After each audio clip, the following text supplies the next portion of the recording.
बहुत पुरानी बात है। एक प्रताप सिंह नाम के राजा हुआ करते थे। वह बहुत साहसी थे।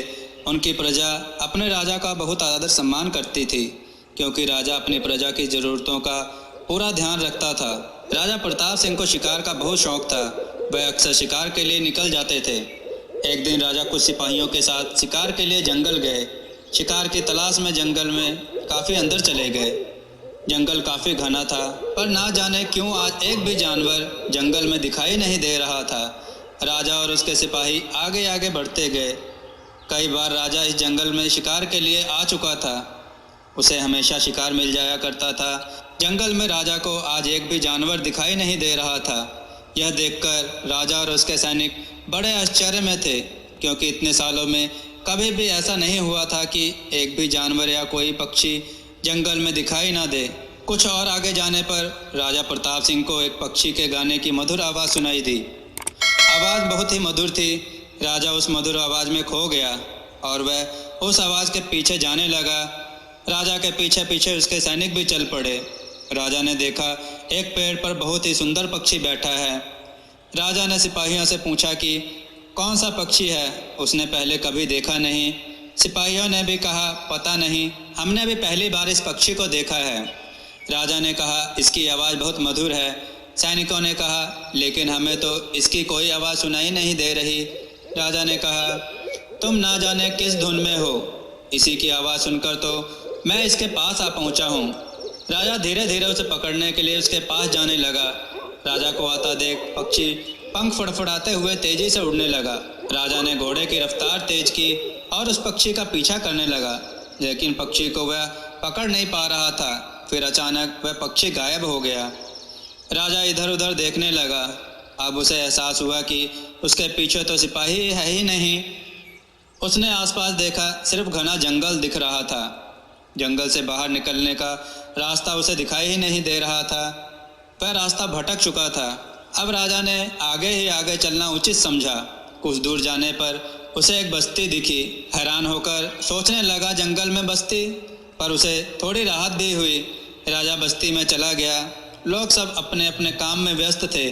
किसी ने राजा की तरफ ध्यान नहीं दिया। राजा प्रताप सिंह ने लोगों को काम करते हुए देखा तो सोचने लगा कि सूरज डूब चुका है, फिर भी ये लोग इतनी मेहनत से अपने अपने काम में लगे हुए हैं। कोई उसकी तरफ ध्यान क्यों नहीं दे रहा। वह बस्ती को देखते हुए आगे बढ़ रहा था तो उसने एक झोपड़ी के आगे किसी को बैठे देखा। उसने देखा झोपड़ी के दरवाजे के सामने एक बूढ़ा खाट बिछाए बैठा था। राजा प्रताप सिंह को देखकर वह बूढ़ा बोला, रामपाल, इतनी देर कहाँ हो गई तुम्हें? देखो बहू और बच्चे तुम्हारा कब से इंतजार कर रहे हैं। राजा को आश्चर्य हुआ कि मैं तो इस बूढ़े को जानता नहीं और यह मुझे रामपाल क्यों कह रहा है। राजा बूढ़े से कुछ पूछने के लिए आगे बढ़ा। तभी बूढ़ा बच्चों को आवाज़ देते हुए कहता है, देखो तुम्हारे पिता आ गए। बच्चे दादा की आवाज़ सुनकर बाहर निकलते हैं। बच्चे राजा को देख पिताजी आ गए, पिताजी आ गए कहते हुए उससे लिपट जाते हैं। बच्चों को हटाते हुए लेकिन उनके सर पर हाथ फेरते कहता है, मैं तुम्हारा कोई पिता नहीं हूँ, काहे इतना गुस्सा कर रहे हो। अंदर से एक बूढ़ी औरत बाहर आते हुए कहती है, क्या हो गया? जो सुबह गुस्से में पत्नी से लड़कर गए तो अभी तक गुस्से में ही है। अपने बच्चों को पहचानता भी नहीं, क्यों कह रहा है कि मैं तुम्हारा पिता नहीं। पति पत्नी में तो झगड़ा होता रहता है। बच्चे राजा का हाथ पकड़ते हुए कहते हैं, पिताजी अंदर चलो कहते हुए खींचते हुए झोपड़ी के अंदर ले जाते हैं। राजा को कुछ समझ नहीं आ रहा यह सब क्या हो रहा है। वह यह सोचकर आश्चर्यचकित है किस बस्ती में आ गया है। यह बच्चे उसे अपना पिता क्यों कह रहे हैं और यह वृद्ध दंपत्ति भी उसे अपना बेटा क्यों बता रहा है। यह रामपाल कौन है? कहीं मेरा हमशक्ल तो नहीं।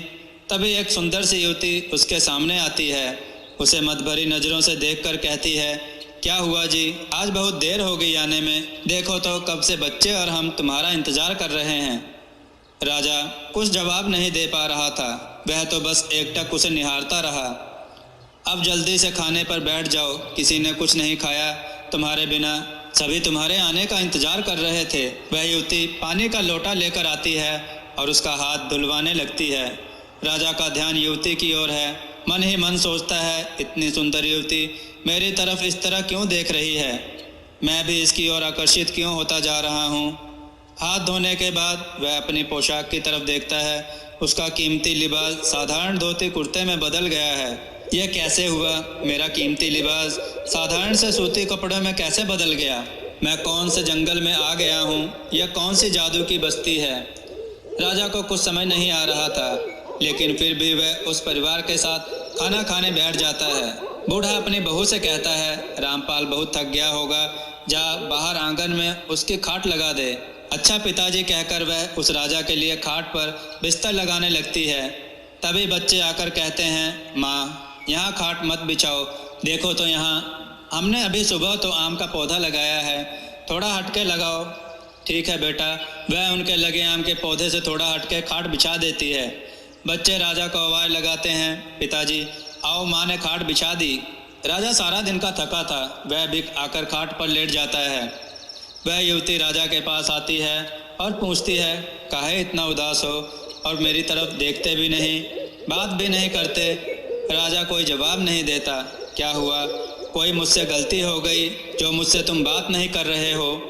राजा उस युवती से कहता है कि मैं वह नहीं हूँ जो तुम समझ रही हो। वह सुंदर युवती उसे देखकर कहती है, यह कैसी बहकी बहकी बातें करने लगे? कोई भूत प्रेत तो नहीं चिपक गया आपको? लगता है सुबह की नाराजगी अभी खत्म नहीं हुई है, इसलिए इस तरह की बातें कर रहे हो। तभी बच्चे पिताजी पिताजी कहकर उसके पास लेट जाते हैं। राजा को भी बच्चों पर प्यार आता है, वह उनके सिर को सहलाने लगता है। बच्चे राजा से कहते हैं, पिताजी कहानी सुनाओ। राजा कहता है, मैं बहुत थक गया हूँ। बच्चे अपने नन्हे नन्हे हाथों से राजा के हाथ पैर दबाने लगते हैं। धीरे धीरे राजा की आंख लग जाती है। सुबह जब नींद खुलती है तो वह अपने आप को एक टूटी झोपड़ी में पाता है। उसके बाजू में एक बड़ा आम का पेड़ है। वहाँ पर एक घोंसला है जिस पर वही सुंदर सा पक्षी दो बच्चों के साथ है। टूटी खिड़की पर भी एक घोंसला बना हुआ है, उसमें भी दो पक्षी बैठे हैं। जिस खाट पर वह लेटा था वह बिल्कुल जर्जर है, कभी भी टूट सकती है। यह सब देखते हुए फौरन चौंकते हुए वह उठता है। यहाँ कहाँ आ गया? रात को तो सब ठीक ठाक था। बच्चे, वह सुंदर युवती, बूढ़े माँ बाप सब कहाँ गए? राजा सोच रहा था। तभी घोड़ों को टापों की आवाज़ सुनाई देती है। घोड़े की आवाज़ सुनकर राजा झोपड़ी से बाहर आता है। राजा को ढूंढते ढूंढते उसके सिपाही तब तक वहां पहुंच गए। महल का रास्ता ढूंढते ढूंढते राजा और उसके सिपाही 2 दिन बाद अपने नगर पहुंचे। नगर पहुंचकर राजा ने मंत्री, महारानी और राजमाता को अपनी आप बीती सुनाई। सबको बहुत आश्चर्य हुआ। लेकिन फिर कुछ दिन बाद राजा रात में गहरी नींद में सोया हुआ था कि उसे किसी के गाने की आवाज़ सुनाई दी। सुरीली और करुणा भरी आवाज़ से वह उठ गया। उसने देखा कि उसके कमरे की खिड़की में वही सुंदर सा पक्षी बैठा है जो गा रहा है। राजा को देख कहने लगा, चलो बच्चे तुम्हारा इंतजार कर रहे हैं। कहते हुए उड़ने लगा। राजा भी उसकी आवाज़ से मोहित हो गया और वह घोड़े पर सवार हो पक्षी के पीछे जाने लगा। उसको जाता देख सेनापति कुछ सिपाहियों को लेकर उसके पीछे पीछे चल पड़ा। राजा प्रताप सिंह घोड़े पर सवार हो हवा की गति से भी तेज भागता जा रहा था।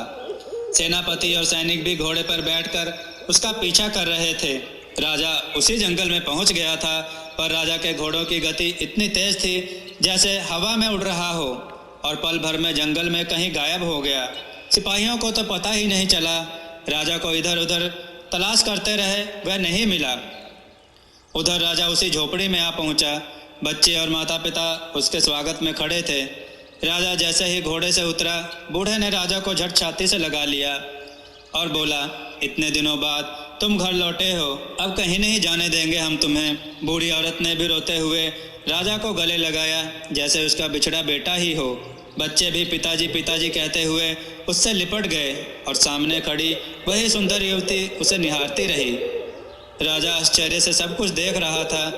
यह सब क्या हो रहा है, उसे कुछ समझ में नहीं आ रहा था। वह मन ही मन सोच रहा था कि वह पक्षी कहाँ है जिसके आवाज़ पर मोहित होकर महल से यहाँ कुछ ही पलों में कैसे आ गया। यह कौन लोग हैं, यह पता लगाना ही होगा। युवती हाथ में पानी का लोटा लेकर आई और बोली, आइए हाथ मुँह धोकर खाना खा लीजिए। राजा हाथ धोने के लिए बढ़ा तो उसने देखा उसका लिबास बदल गया है। उसने हैरानी से अपने कपड़ों को देखा तो उसने युवती से पूछ ही लिया, मेरे कपड़े कैसे अपने आप बदल जाते हैं? युवती हंसते हुए बोली, जंगल से आते हुए आपकी कीमती पोशाक धूल मिट्टी से सन जाती है, इसलिए हम आपकी पोशाक बदल देते हैं। कैसे? हमें पता नहीं पड़ता, राजा ने कहा। युवती हंसते हुए बोली, चुटकी बजाकर। जादूगरनी हो क्या? राजा ने पूछा। युवती फिर हंसी, पर उसने प्रश्न का जवाब नहीं दिया। राजा असमंजस में था, वह क्या करे। कहीं कुछ तो गड़बड़ है। वह यह जान गया था कि वह किसी माया जाल में फंस गया है, पर वह डरा नहीं। युवती ने कहा, आओ खाना खा लो। राजा ने कहा, उसकी खाना खाने की इच्छा नहीं है। तो लो, यह शरबत पी लो। एक बड़ा गिलास शरबत का आगे करते हुए बोली। राजा ने गिलास ले लिया। युवती फिर से बोली, आप पीजिए शरबत। तभी बूढ़ा व्यक्ति आता है। युवती का ध्यान बढ़ते ही राजा शरबत पास पड़ी मटकी में डाल देता है। बूढ़ा व्यक्ति बोला, बेटा खाना खा लिया हो तो हमारे पास भी आकर बैठो। राजा ने कहा, बस हो गया। गिलास इस तरह नीचे रखा जैसे सारा शरबत पी लिया है। राजा खड़े होकर आगे को बढ़ता है, लेकिन ठोकर लगकर गिरने को होता है। बूढ़ा उसे संभालता है और बोलता है, शायद तुम्हें नींद आ रही है, चलो सो जाओ, फिर बात करते हैं। बूढ़ा और राजा दोनों बाहर निकलते हैं। बाहर चारपाई पर आकर राजा आंखें बंद करके सोने का नाटक करता है। तभी युवती की आवाज़ सुनता है। वह किसी से बात करते हुए कह रही थी, शरबत का असर जल्दी हो गया।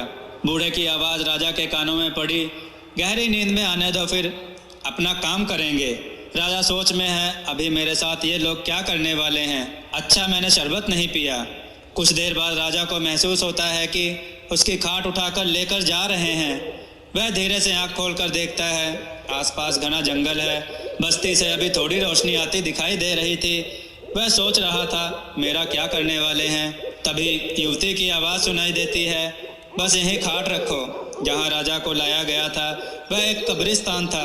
राजा को लगा अब उसके साथ कुछ अनहोनी होने वाली है। राजा अब समझ चुका था कि वह किसी चुंगल में फंस चुका है। वह चुपचाप आंखें बंद किए लेटा रहा और योजना बना रहा था कि वह वहां से कैसे भागे। तभी उसे लगा कि कुछ लोग उसके नज़दीक खड़े हैं। उसके कानों में बुदबुदाने की आवाज़ पड़ी। वह लोग राजा के कान में कह रहे थे कि हमारे मालिक, हमारे पास जल्दी आओ। कुछ देर में महिला की आवाज़ सुनाई देती है। वह सबको संबोधित करते हुए कहती है, सारा कार्य समय के अनुसार ही होना चाहिए। हमारी एक गलती हमारे स्वामी को भारी मुश्किल में डाल सकती है। सब अपनी आंखें बंद कर स्वामी का आह्वान करने लगे। कुछ देर में खामोशी छा गई। राजा को लगा ये ही मौका है भागने का। उसने अपनी आंखें खोली और चारों तरफ देखने लगा। किसी का भी राजा पर ध्यान नहीं था। सभी आंखें मूंदे आह्वान कर रहे थे। राजा एक पल गवाए बिना वहां से भाग निकला। वह बस्ती के आखिर घर के आगे आकर रुक गया, क्योंकि आगे अंधेरा था, कुछ दिखाई नहीं दे रहा था। उसे कुछ समझ नहीं आ रहा था कि वह क्या करे। तभी उसने देखा कुछ लोग उसकी तलाश में हैं। वह झट से उस घर में घुस गया। सामने बड़ा सा बक्सा था। वह झट से उस बक्से में घुस गया। लेकिन यह क्या, बक्से में घुसते ही राजा ने महसूस किया कि वह नीचे की ओर गिरता जा रहा है। वह अपने आप को बचाने के लिए हाथ इधर उधर हिलाता है, लेकिन घुप अंधेरे के अलावा उसे कुछ दिखाई नहीं देता।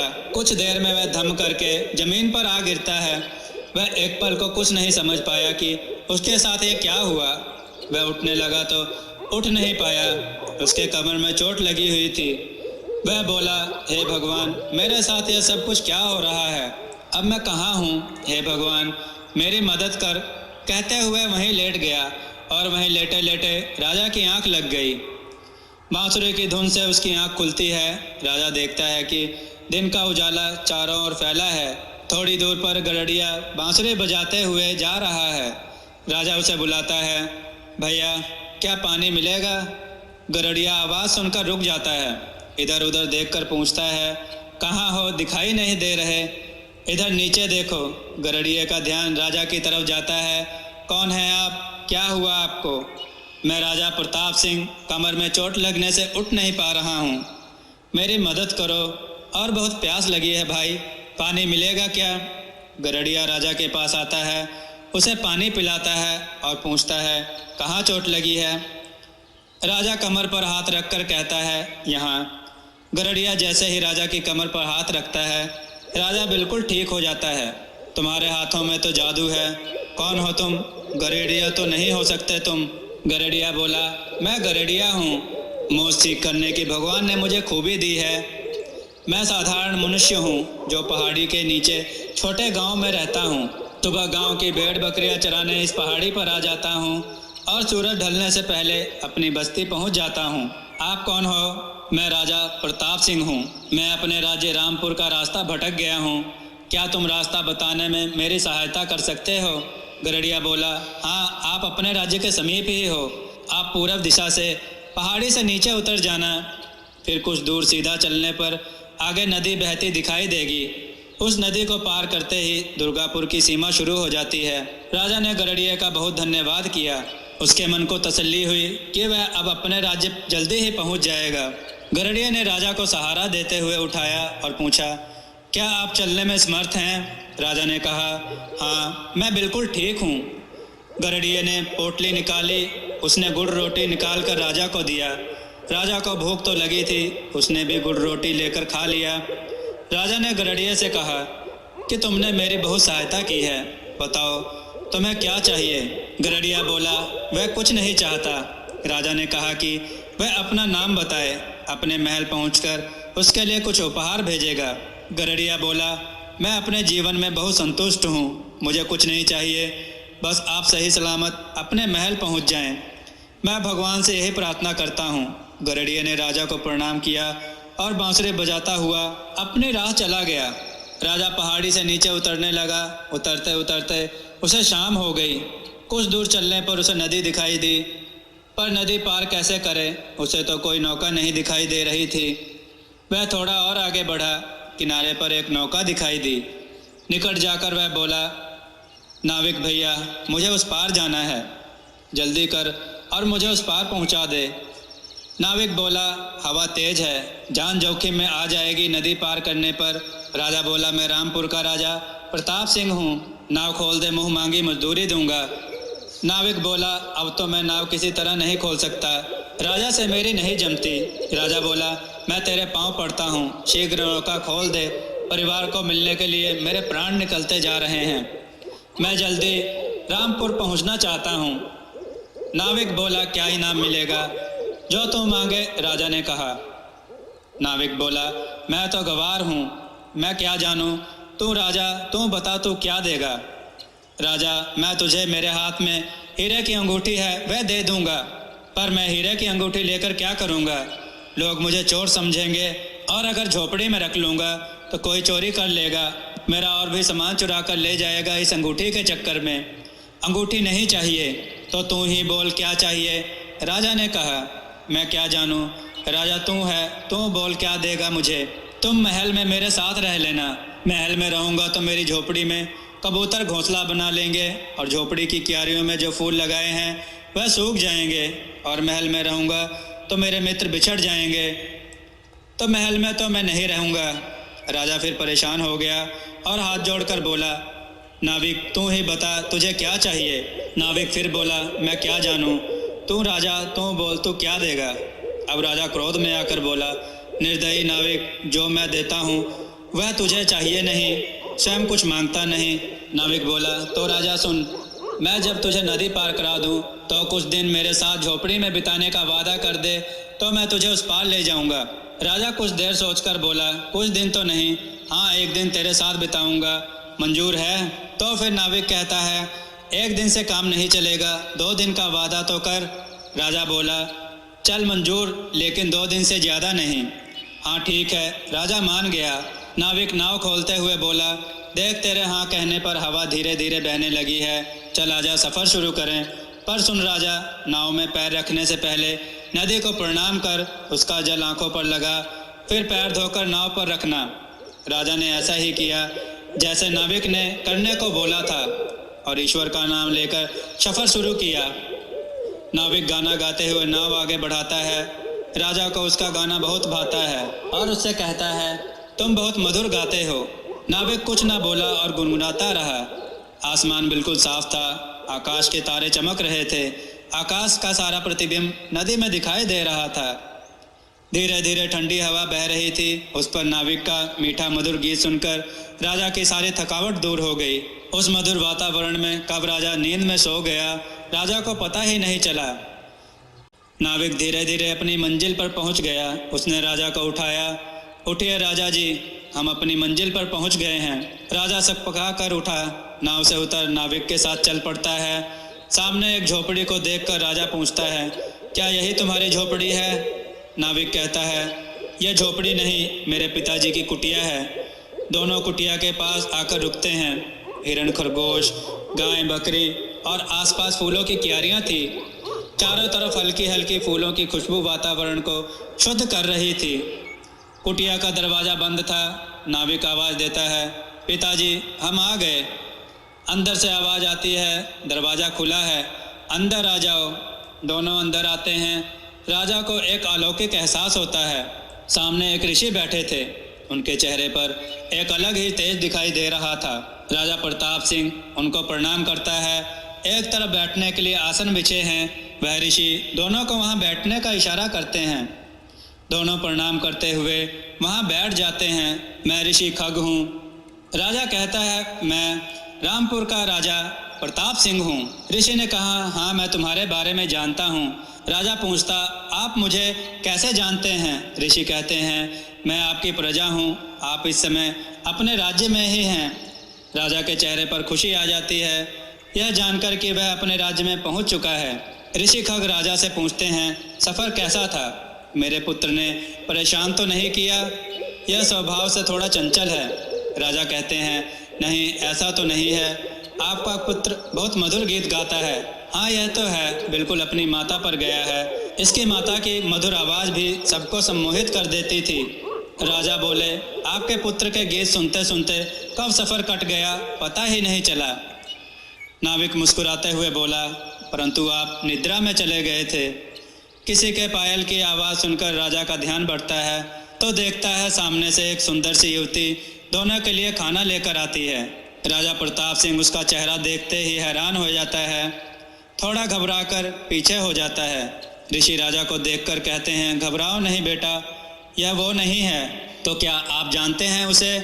बिल्कुल मैं उसे जानता हूँ, और तुम्हारे साथ जो घटनाएं घटी वह सब भी मैं जानता हूँ। आप यह कैसे जानते हैं? राजा ने ऋषि से हैरान होते हुए पूछा। क्योंकि वह मेरी पत्नी है। पत्नी? राजा ने आश्चर्यचकित होते हुए पूछा।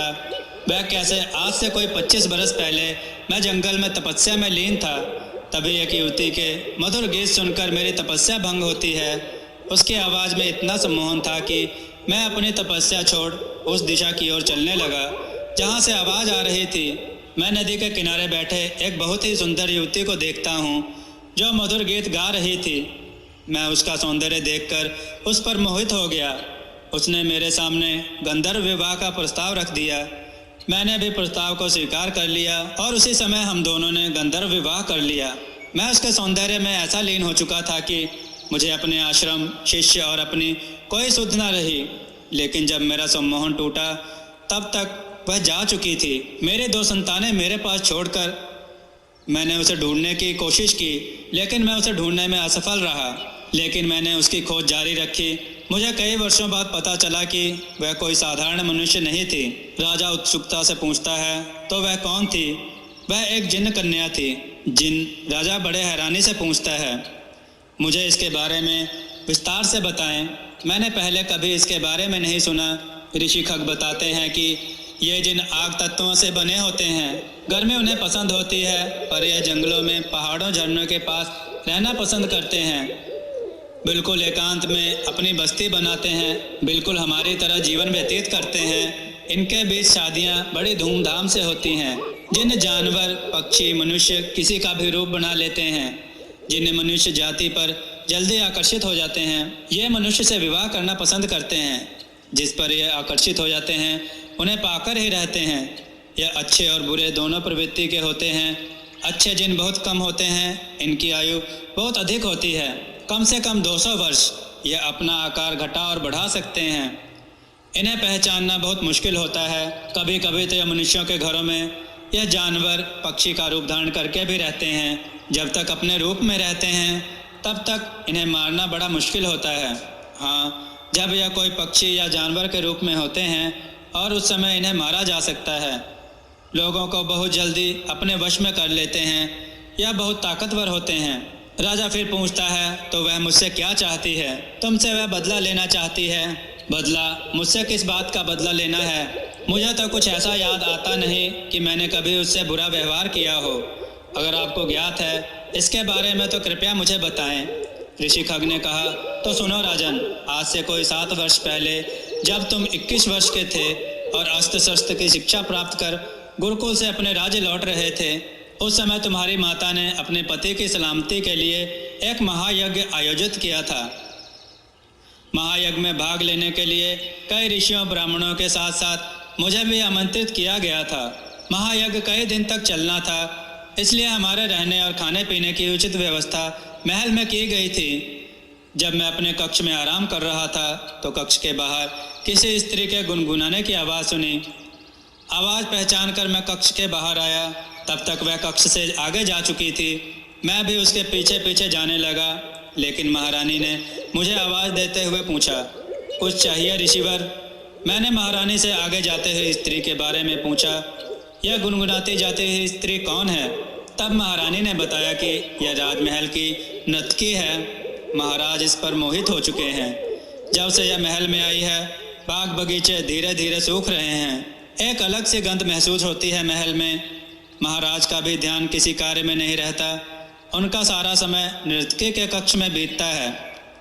राज्य में बारिश भी नहीं हो रही है, इसलिए मैंने महायज्ञ करने की सोची है और महाराजा के नाम से निमंत्रण भेजा। महारानी की बात सुनकर मैंने उन्हें बताया, आप जो महसूस कर रही हैं ठीक कर रही हैं, क्योंकि आपके महल व राज्य में नकारात्मक ऊर्जा का वास है। महाराज एक बुरी शक्ति के कब्जे में आ चुके हैं। हमें महाराज को उनके कब्जे से बाहर निकालना है और यह कार्य बहुत सावधानी से होना चाहिए, क्योंकि वह बुरी शक्तियों की स्वामिनी है। महारानी थोड़ा डर गई और कहने लगी, ऋषिवर, आप जल्दी से महाराज को इस बुरी शक्ति से छुटकारा दिलाएं। महारानी को दिलासा देते हुए कहा, आप बिल्कुल चिंता ना करें। मैंने तंत्र मंत्र की विद्या इन्हीं बुरी शक्तियों को खत्म करने के लिए प्राप्त की है। मैं अन्य ऋषियों को मिलने गया और सारी बात बताई। उन सबको भी नकारात्मक ऊर्जा का आभास हो चुका था। हम सब ने मिलकर मंत्रों का उच्चारण करना शुरू किया ताकि राजा का सम्मोहन समाप्त हो। हम सब यहाँ अपनी पूजा पाठ में व्यस्त थे। दूसरी तरफ वहाँ जिन को आभास हो गया था कि उसका अब यहाँ रहना कठिन है। वह पुरुष रूप धर आपके पिता को अपने साथ ले जा रही थी, लेकिन सही समय पर तुम आ गए। अपने पिता को मूर्छित अवस्था में किसी अन्य पुरुष के कंधे पर देख किसी अनहोनी का आभास होते ही तुमने तलवार निकालकर अपने पिता को बचाने के लिए उस पर वार कर दिया, जिसमें उसका दाहिना कान कट गया और गर्दन पर घाव हो गया। तुम अपने पिता को उससे बचाकर महल ले आए, लेकिन वह तुम्हारा विनाश करने का प्रण लेकर वहाँ से गायब हो गई। जिन अगर मनुष्य रूप में घायल हो जाए तो वह अपना रूप नहीं बदल पाती, उसकी शक्तियाँ भी क्षीण हो जाती हैं। अपनी शक्तियों को पुनः पाने के लिए घायल अवस्था में एकांत में बनी अपनी जिन बस्ती में पहुंची। अपने जिन परिवार को अपनी पूरी व्यथा सुनाई कि कैसे राजकुमार प्रताप सिंह ने उसे घायल कर दिया है। वहां वैद्य ने उसका उपचार किया, लेकिन गहरे घाव भरने को नहीं आ रहे थे। तब इसे मेरा ध्यान आया कि मैं उसे ठीक कर सकता हूँ। जिन मुझे उसके उपचार के लिए अपहरण करके बस्ती में ले आए, मैं एक बार फिर उसके चुंगल में फंस गया। मुझे बंदी बना लिया और कहा, जब तक यह पूर्ण रूप से ठीक नहीं हो जाएगी तब तक तुम यहाँ से नहीं जा सकते। मुझे जिन जड़ी बूटियों की आवश्यकता पड़ती जिन मुझे उपलब्ध करा देते, मैं उसका उपचार जल्दी जल्दी करना चाहता था ताकि मैं उनके चुंगल से निकल सकता। रात में ये मुझे जिस स्थान पर बंद कर देते, मैं उस स्थान को खोदना शुरू किया। मुझे लग रहा था कि मुझे लंबी सुरंग खोदनी पड़ेगी, लेकिन जैसे ही मैंने धरती का कुछ भाग ही खोदा तो नीचे बड़ा छेद दिखाई देने लगा। तब समझ आया कि वह बस्ती धरती पर नहीं है, ये तो आसमान के बीच थी। झोपड़ी में एक बड़ा बक्सा पड़ा था, उसमें बड़ा छेद करके रख दिया। मैंने उसका कृत्रिम कान बनाया और उसके घाव भी भरने लगे थे। वह अपने वास्तविक रूप में आ गई थी। मुझे उनकी बातों से आभास होने लगा था कि वह मुझे अपने साथ ही रखेंगे। तो एक दिन मौका पाकर मैं वहाँ से कूद गया। हल्की चोट आई, तब एहसास हुआ कि ज़्यादा ऊंचाई पर बस्ती नहीं है। भगवान की कृपा से मैं सकुशल लौट आया और सीधा अपने गुरु के पास आ गया। अपनी सारी व्यथा अपने गुरु जी को सुनाई। मैंने गुरु जी से कहा कि बुरी शक्तियों से लड़ने हेतु आपको अपने कई और शिष्य बनाने होंगे। आपको और आपके पुत्र पुत्री को भी तंत्र मंत्र की विद्या प्राप्त करनी होगी। तुम्हारा एक तपस्या में लीन प्रतिबिंब बनाकर उस स्थान पर रखा होगा ताकि वह तुम्हें अपने साथ ही समझें। मैंने गुरु और ऋषियों के साथ आकर उस पहाड़ से लेकर अपने उस निवास स्थान को अभिमंत्रित किया ताकि वह बुरी शक्तियां ना पहुंच पाएं। अब अपने बच्चों के साथ मैं उसी स्थान पर निवास करता हूं। यह स्थान तुम्हारे राज्य की सीमा पर ही है। मेरे शिष्य समय समय पर तुम्हारे राज्य जाते रहते हैं। जब मुझे पता चला कि प्रताप सिंह लापता है तो मैं उस दिन समझ गया कि अब इन बड़ी शक्तियों का अंत होने का समय आ गया है। उसी बक्से में जब तुम छुपे तो नीचे आ गिरे, उसका अंत तुम ही कर सकते हो। तुम्हारे पास 2 दिन है। तुम्हें 2 दिन में वह सारी शक्तियाँ मुझसे लेनी होंगी जो मैंने प्राप्त की हैं।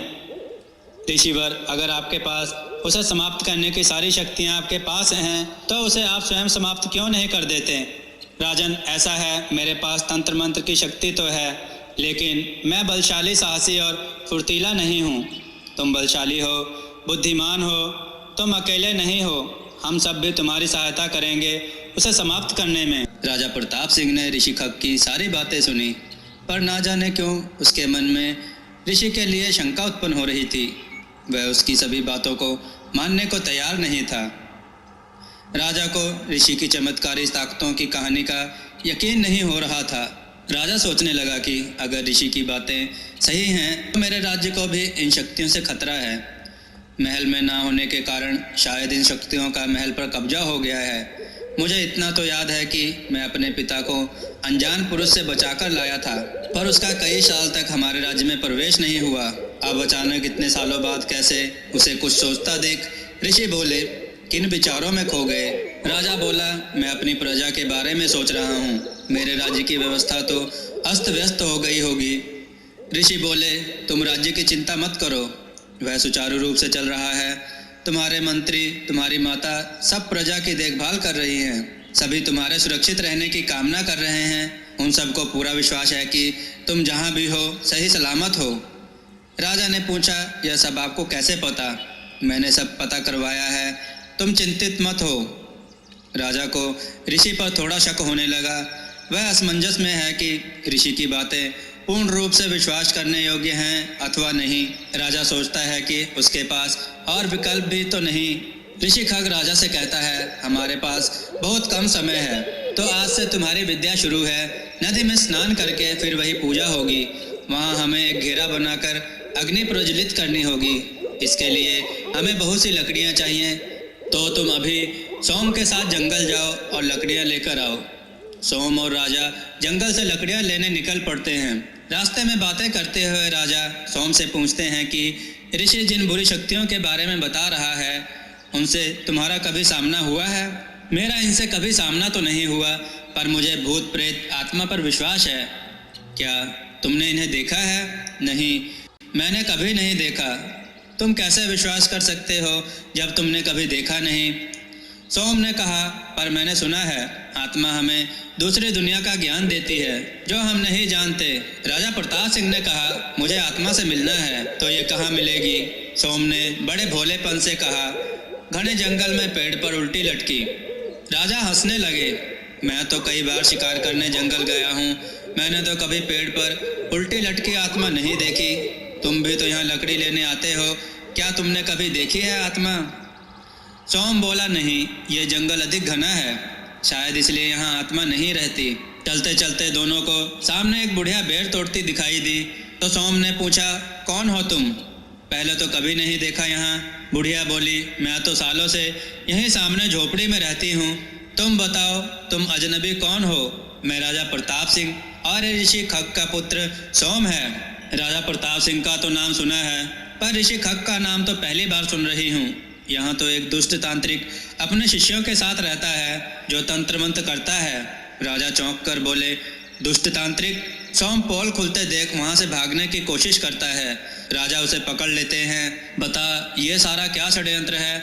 मुझे पहले से ही कुछ शक हो रहा था। बता, नहीं तो यही तेरी इसी कुल्हाड़ी से टुकड़े टुकड़े कर दूंगा। पर सोम कुछ बताने को तैयार नहीं था। सोम डरते हुए कहता है, मैं ऋषि की सच्चाई नहीं बता सकता, वह मुझे मार डालेगा। राजा प्रताप सिंह ने कहा, अगर तुमने मुझे सच्चाई नहीं बताई तो मेरे हाथों से भी नहीं बच पाओगे। मौत तो तुम्हारी निश्चित है। मरने से पहले एक अच्छा काम करते जाओ। सोम कहता है, यह सच है। पहाड़ी और आसमान के बीच में जिन्नात की बस्ती है। जिस युवती से तुम मिले वह जिन है, लेकिन वह ऋषि के वश में है। ऋषि के कहने पर ही तुम्हें जाल में फंसाया गया है। लेकिन ऋषि मुझसे क्या चाहता है? सोम ने कहा, यह मुझे नहीं मालूम। मैं तो बस एक नाविक हूँ, मुझे उसके बारे में अधिक जानकारी नहीं। बुढ़िया ने कहा, वह दुष्ट तुम पर तंत्र मंत्र करके अपने वश में करना चाहता है, ताकि तुम उसके गुलाम बन जाओ और हरी नदी के पार से उसके लिए तिलिस्मी हीरा लेकर आओ। क्योंकि जिसके पास तिलिस्मी हीरा रहेगा वह अमर हो जाएगा और वह कभी बूढ़ा नहीं होता। मैं तुम्हें सारी बात विस्तार से बताती हूँ। बुढ़िया ने कहा, आज से 1000 साल पहले एक जादूगरनी को तुम्हारे पूर्वज से सच्चा प्यार हो गया था। तुम्हारे पूर्वज भी उसकी खूबसूरती पर मोहित हो गए थे। तुम्हारे पूर्वज ने जादूगरनी के साथ रहने के लिए एक वचन लिया। वह तभी उसके साथ रहेगा जब यह तिलिस्मी हीरे को नष्ट करे। जादूगरनी ने कहा, इसे नष्ट नहीं कर सकती, क्योंकि इसके नष्ट होते ही वह भी मृत्यु को प्राप्त हो जाएगी। तब तुम्हारे पूर्वज ने जादूगरनी से कहा, मैं इस तरह जादू भरा जीवन नहीं व्यतीत करना चाहता, इसलिए हमें एक दूसरे से जुदा होना होगा। लेकिन जादूगरनी ने कहा कि मैं तिलिस्मी हीरा कहीं ऐसी जगह छुपा दूंगी जहां किसी को भी ना मिले, लेकिन जरूरत पड़ने पर हमारे वंश का ही व्यक्ति उसको पा सकता है, दूसरा कोई इसे छू भी नहीं सकेगा। जादूगरनी और तुम्हारे पूर्वज ने वह हीरा हरी नदी के पास छुपा दिया, क्योंकि किसी भी व्यक्ति के लिए हरी नदी को पार करना असंभव है। लेकिन यह तांत्रिक वर्षों से उस हीरे को प्राप्त करना चाहता है। इसके लिए उसने तुम्हारे पिता पर भी तंत्र मंत्र का प्रयोग किया और वह असफल रहा, क्योंकि इसकी सारी विधियां मेरे कारण असफल हो जाती हैं। मैं तुम्हारे वंश की बुरी शक्तियों से हिफाजत करती रहती हूँ। राजा ने कहा, आप यह सारी बातें कैसे जानती हो और तुम मेरे परिवार की सहायता क्यों कर रही हो? अरे पगले, तू इतना भी नहीं समझ पाया अब तक? मैं वही जादूगरनी हूँ। तो आप इस जंगल में क्यों रहती हो, राज्य में क्यों नहीं? क्योंकि बेटा, तुम्हारे पूर्वज दादा मेरे साथ शादी करके अधिक समय तक जीवित नहीं रहे। उनकी मृत्यु के बाद तुम्हारे परिवार ने मुझे स्वीकार नहीं किया। उन्हें यही गलतफहमी रही कि मेरे कारण ही तुम्हारे दादा मृत्यु को प्राप्त हुए हैं। इसलिए सब कुछ छोड़कर मैं जंगल आ गई, लेकिन अपने पति को जादू ना करने का वादा किया था, इसलिए यही जंगल में रहती हूँ। पर कोई मेरे परिवार को नुकसान पहुंचाने की कोशिश करता है तो उसकी सारी कोशिशें नाकाम कर देती हूँ। जब तक वह हीरा है तब तक मैं जीवित रहूंगी। हीरे के लिए मेरे परिवार के प्राण संकट में हों, मैं यही नहीं चाहती। उसे नष्ट करना ही पड़ेगा। क्या तुम उस हीरे को नष्ट करने में मेरी सहायता करोगे? इसमें आपकी जान चली जाएगी और यह मैं नहीं होने दूंगा। राजा ने बुढ़िया जादूगरनी से कहा। बुढ़िया ने राजा को समझाते हुए कहा कि मैं बहुत समय जी ली हूँ, अब पृथ्वी लोक को छोड़कर जाना ही ठीक है। मेरे जीवन के लिए मेरे वंशज हमेशा परेशान रहेंगे। ऐसा जीवन जीकर मैं क्या करूँगी? इसलिए उस हीरे को नष्ट करने में मेरी सहायता करो। राजा बेमन से अपनी दादी की सहायता करने के लिए तैयार हो जाता है। बुढ़िया राजा से कहती है, वह रास्ता बड़ा कठिन है, तुम घबराओगे तो नहीं? वैसे तुम्हारे साहस के किस्से बहुत सुने हैं। राजा कहता है, यह हरी नदी कहाँ है? मैंने इसका पहली बार नाम सुना है। क्या इस नदी का पानी हरा है? मुझे जानने की बहुत उत्सुकता हो रही है। जादूगरनी बुढ़िया ने कहा, यह नदी यहाँ से कई योजन दूर है। इस नदी तक हर कोई पहुँच नहीं सकता। इसके लिए जादू नगरी को पार करके जाना होगा। रास्ते में कई पड़ाव आएंगे, कई मुश्किलें भी आएंगी। तब जाकर हम हरी नदी तक पहुँचेंगे और फिर उसे पार कर हीरे को नष्ट करना होगा। हरी नदी को पार करना इतना आसान नहीं है। क्या दादी, आपको इतनी दूर हीरा छुपाने की क्या आवश्यकता थी? क्या आसपास नहीं छुपा सकती थी? अगर कहीं आसपास छुपाया होता अब तक तो तांत्रिक उसे पा अमर हो गया होता और ना जाने फिर संसार का क्या हाल करता। इतने सालों में उसने अपनी शक्तियां बढ़ा ली हैं, उसे मार पाना असंभव है। वह तांत्रिक और योग विद्या से अपनी उम्र को बढ़ा रहा है। उसकी बढ़ती उम्र को देखकर लगता है वह कभी न कभी वह हीरे तक पहुंच जाएगा। इसलिए उसे अब समाप्त करना जरूरी है। बस इतना ध्यान रहे, इस यात्रा और गुप्त रास्ते का तांत्रिक ऋषि खक को पता न चलना चाहिए। कई वर्षों तक उसने कई तांत्रिक शिष्य बना लिए हैं। उन तांत्रिक शिष्यों को कई बार हरी नदी को ढूंढने के लिए भेजा है, लेकिन वह कभी कामयाब नहीं हुआ। उसने महल में भी प्रवेश कर कई षड्यंत्र रच बहुत बार कोशिश की हरी नदी का रहस्य जानने के लिए और उसका नक्शा प्राप्त करने के लिए, लेकिन कभी कामयाब नहीं हुआ, क्योंकि तुम्हारे महल में भी एक गुप्त खजाने में एक नक्शा छिपा हुआ है जिसमें हीरे तक पहुंचने का विस्तार से रास्ता बताया गया है। तुम मेरे पहले वंशज हो जो मेरे तक पहुंचने में सफल रहे हो। मुझे तुम्हारे जैसे वीर का ही इंतजार था। राजा ने कहा, तो हमें अभी वापस जाना होगा, नहीं तो ऋषि खग को शक हो जाएगा। हम कल फिर आएंगे और यात्रा की पूरी तैयारी करेंगे। जादूगरनी बुढ़िया ने कहा, अभी जाना संभव नहीं है। ऋषि बहुत ही धूर्त है, उसके चुंगल से निकल पाना बड़ा मुश्किल है। अगर उसे थोड़ा सा भी शक हो गया तो तुम्हारा वापस आना मुश्किल हो जाएगा। हमें अभी यात्रा शुरू करनी होगी, लेकिन उसे हमारे ना जाने पर भी तो शक होगा। फिर वह हमें ढूंढता हुआ यहाँ आसानी से पहुँच जाएगा। नहीं, वह हम तक नहीं पहुँचना चाहिए। हमें बड़ी ही सावधानी से हर कार्य को पूरा करना है। यदि हम यात्रा शुरू करते हैं तो अंधेरे में रास्ता ढूंढना मुश्किल होगा।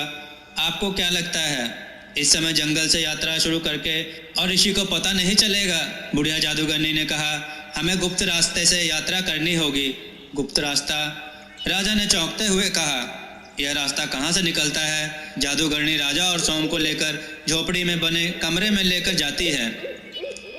झोपड़ी में ही एक और कमरा है। कमरा देखकर राजा ने बुढ़िया से कहा, बाहर से देखने में छोटी सी झोपड़ी दिखती है, उसमें एक और कमरा? यह तो कमाल ही हो गया। कमरे में एक संदूक पड़ा है। संदूक में से जादूगरनी एक बड़ा सा चाबियों का गुच्छा निकालती है। चाबी ले कमरे के पीछे की घास फूस की दीवार की तरफ जाती है। बुढ़िया राजा को वह दीवार हटाने के लिए कहती है। राजा को फूलों से बनी दीवार हटाते ही एक लकड़ी का मजबूत दरवाजा दिखाई देता है। उस पर एक बड़ा सा ताला है। बुढ़िया एक चाबी ताले में लगा दरवाजा खोलती है। दरवाजे के खुलते ही वह बुढ़िया राजा और सोम को अंदर जाने के लिए कहती है। वह दोनों डरते डरते दरवाजे की ओर अंदर जाते हैं। वह बुढ़िया भी उनके पीछे जाती है। दरवाजे को बंद कर उसे गायब कर देती है। राजा कहता है, यह कौन सी जगह है? यहाँ तो रोशनी बहुत कम है। धीरे धीरे आगे कदम बढ़ाओ, कुछ दूरी पर तुम्हें रास्ता साफ दिखाई देने लगेगा। सामने छोटी सी पहाड़ी थी, उस पर हल्की धुंध छाई थी। देखने से लग रहा था पहाड़ियाँ काफ़ी दूर हैं। उन पर छाई धुंध बता रही थी कि वहाँ का मौसम सर्द है। चारों तरफ रेत ही रेत दिखाई दे रही है। रेत देखकर राजा ने कहा, यह इलाका तो मरुस्थल है।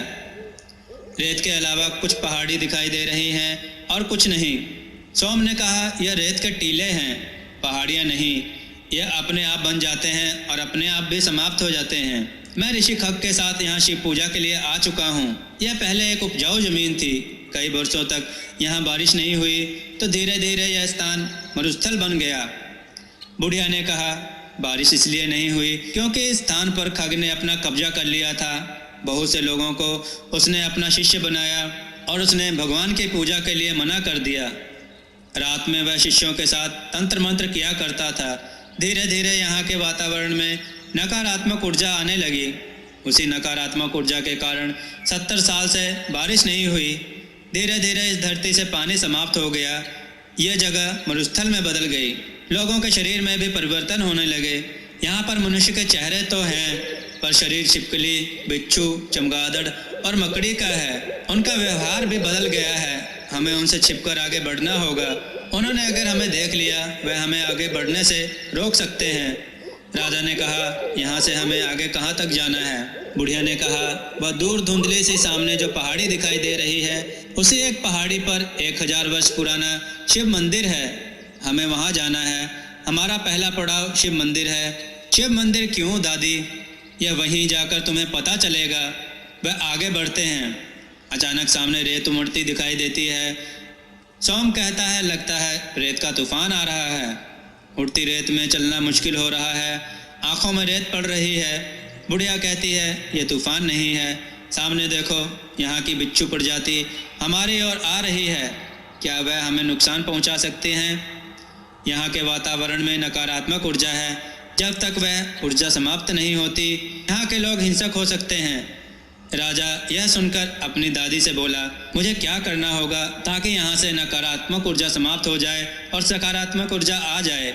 उसकी दादी ने अपने गले से उतारकर एक सफ़ेद पत्थर की माला दिखाई और कहा, यह पत्थर बादलों से बनी हुई पवित्र माला है। अगर तुम इसके पत्थरों को आसमान में लगा दो तो आसमान में लगते ही यह बादलों का रूप ले लेंगे। राजा ने दादी से पूछा, यह माला क्या सच में वर्षा करवा सकती है? हाँ, एक समय में मुझे वर्षा पसंद नहीं थी क्योंकि काले काले बादल मुझे उड़ने में बाधा पहुंचाते थे। उड़ते समय जो बादल मेरे रास्ते में आता, मैं उसे पत्थर बना अपने गले में डाल लेती थी। इस तरह मैंने आसमान से कई बादल चुरा उन्हें पत्थर का रूप दे दिया। मेरे पास ऐसी और भी बादलों की मालाएं हैं। एक माला में 100 बादल पत्थर होंगे। बस तुम यह बादलों की एक माला जाकर आसमान में लगा दो। लगाना इस तरह कि बादल आपस में टकराएं और इस मरुस्थल पर वर्षा की बूंदें गिरें। लेकिन दादी, मैं आसमान पर जाऊंगा कैसे? वहां तक जाना कोई मुश्किल काम नहीं है। अगर तुम साफ सच्चे मन से इन लोगों की मदद करना चाहते हो तो आसमान से एक रोशनी आएगी, वह तुम्हें आसमान में ले जाएगी। लेकिन अगर आप इनके बंदी बन गए तो आप लोग इनके साथ कैसे मुकाबला करोगे? अभी ये लोग अच्छाई भूल चुके हैं, ना जाने तुम्हारे साथ कैसा व्यवहार करेंगे। बेटा, तुम मेरी चिंता मत करो। मैं तो चाहती हूँ कि यहाँ के रहने वाले सभी प्राणी बाहर आ जाएं, ताकि जब वर्षा हो उनके ऊपर वर्षा की बूंदें गिरे और वे अपने असली रूप में आ जाएं। जब तक वर्षा नहीं होगी तब तक मैं और सोम इधर उधर भागेंगे, जिससे हमें पकड़ने के लिए सभी प्राणी बाहर आ जाएंगे। तब तक तुम ऊपर बादलों को लगा देना। बारिश आते ही उसकी बूंदें जब इन प्राणियों पर पड़ेंगी तो यह प्राणी अपने असली रूप में आ जाएंगे और यहाँ की मिट्टी फिर से उपजाऊ हो जाएगी। जैसे ही राजा पत्थर की माला गले में डालता है, उसे रोशनी दिखाई देती है। वह उस रोशनी के सहारे आसमान पर पहुँच जाता है। गले से माला उतार पत्थर आसमान में इस तरह से लगाता है कि जब पत्थर बादल बने तो आपस में टकराकर बारिश हो जाए। इधर सोम और बुढ़िया चकमा दे इधर उधर भाग रहे हैं। अंधेरा बहुत गहरा हो गया है। अंधेरे का फायदा उठा बुढ़िया कहीं छुप जाती है, लेकिन एक विशालकाय छिपकली का झुंड सोम को बंदी बना लेता है। विशालकाय छिपकलियों को देख वह डर जाता है, उनसे अपने जीवन की भीख मांगने लगता है। आधा मनुष्य और आधा बिच्छू बना मनुष्य उससे पूछता है, तुम यहाँ क्यों आए हो? क्या तुम्हें उस दुष्ट तांत्रिक ने भेजा है? हमारा जीवन नरक बनाकर उसे चैन नहीं आया, अब वह क्या चाहता है? सोम हाथ जोड़ते हुए कहता है, मैं राजा के साथ यहाँ आया हूँ, वह तुम्हारी मदद करेंगे। इस दुनिया में अगर कोई तुम्हारी स्थिति सुधार सकता है तो वह राजा ही है। उड़ता चमगादड़ का झुंड उस बुढ़िया को भी पकड़ लेता है। सोम और बुढ़िया को बंदी बना लिया जाता है। सभी एक साथ पूछते हैं, कौन हो तुम? हमारे इलाके में क्या कर रहे हो? किस इरादे से तुम यहाँ पर आए हो? जल्दी बताओ। बुढ़िया कहती है, हमारा नेक इरादा है, हम तुम्हारी मदद करना चाहते हैं। राजा प्रताप सिंह इस समय तुम्हारी मदद कर रहा है। कहाँ है राजा प्रताप सिंह? वह हमारी क्या मदद कर सकता है? वह इस समय आसमान में आपके लिए वर्षा कराने के लिए बादलों को लगा रहा है। बिच्छू बना मनुष्य बोला, तुम झूठ बोल रहे हो। क्या कहीं ऐसा हो सकता है? क्या तुम तंत्र मंत्र का प्रयोग कर रहे हो? पहले तांत्रिक ने हमारी धरती पर तंत्र मंत्र का प्रयोग करके उसे बंजर बना डाला। अब तुम क्या करना चाहते हो? नहीं, हम लोग आपकी मदद करना चाहते हैं।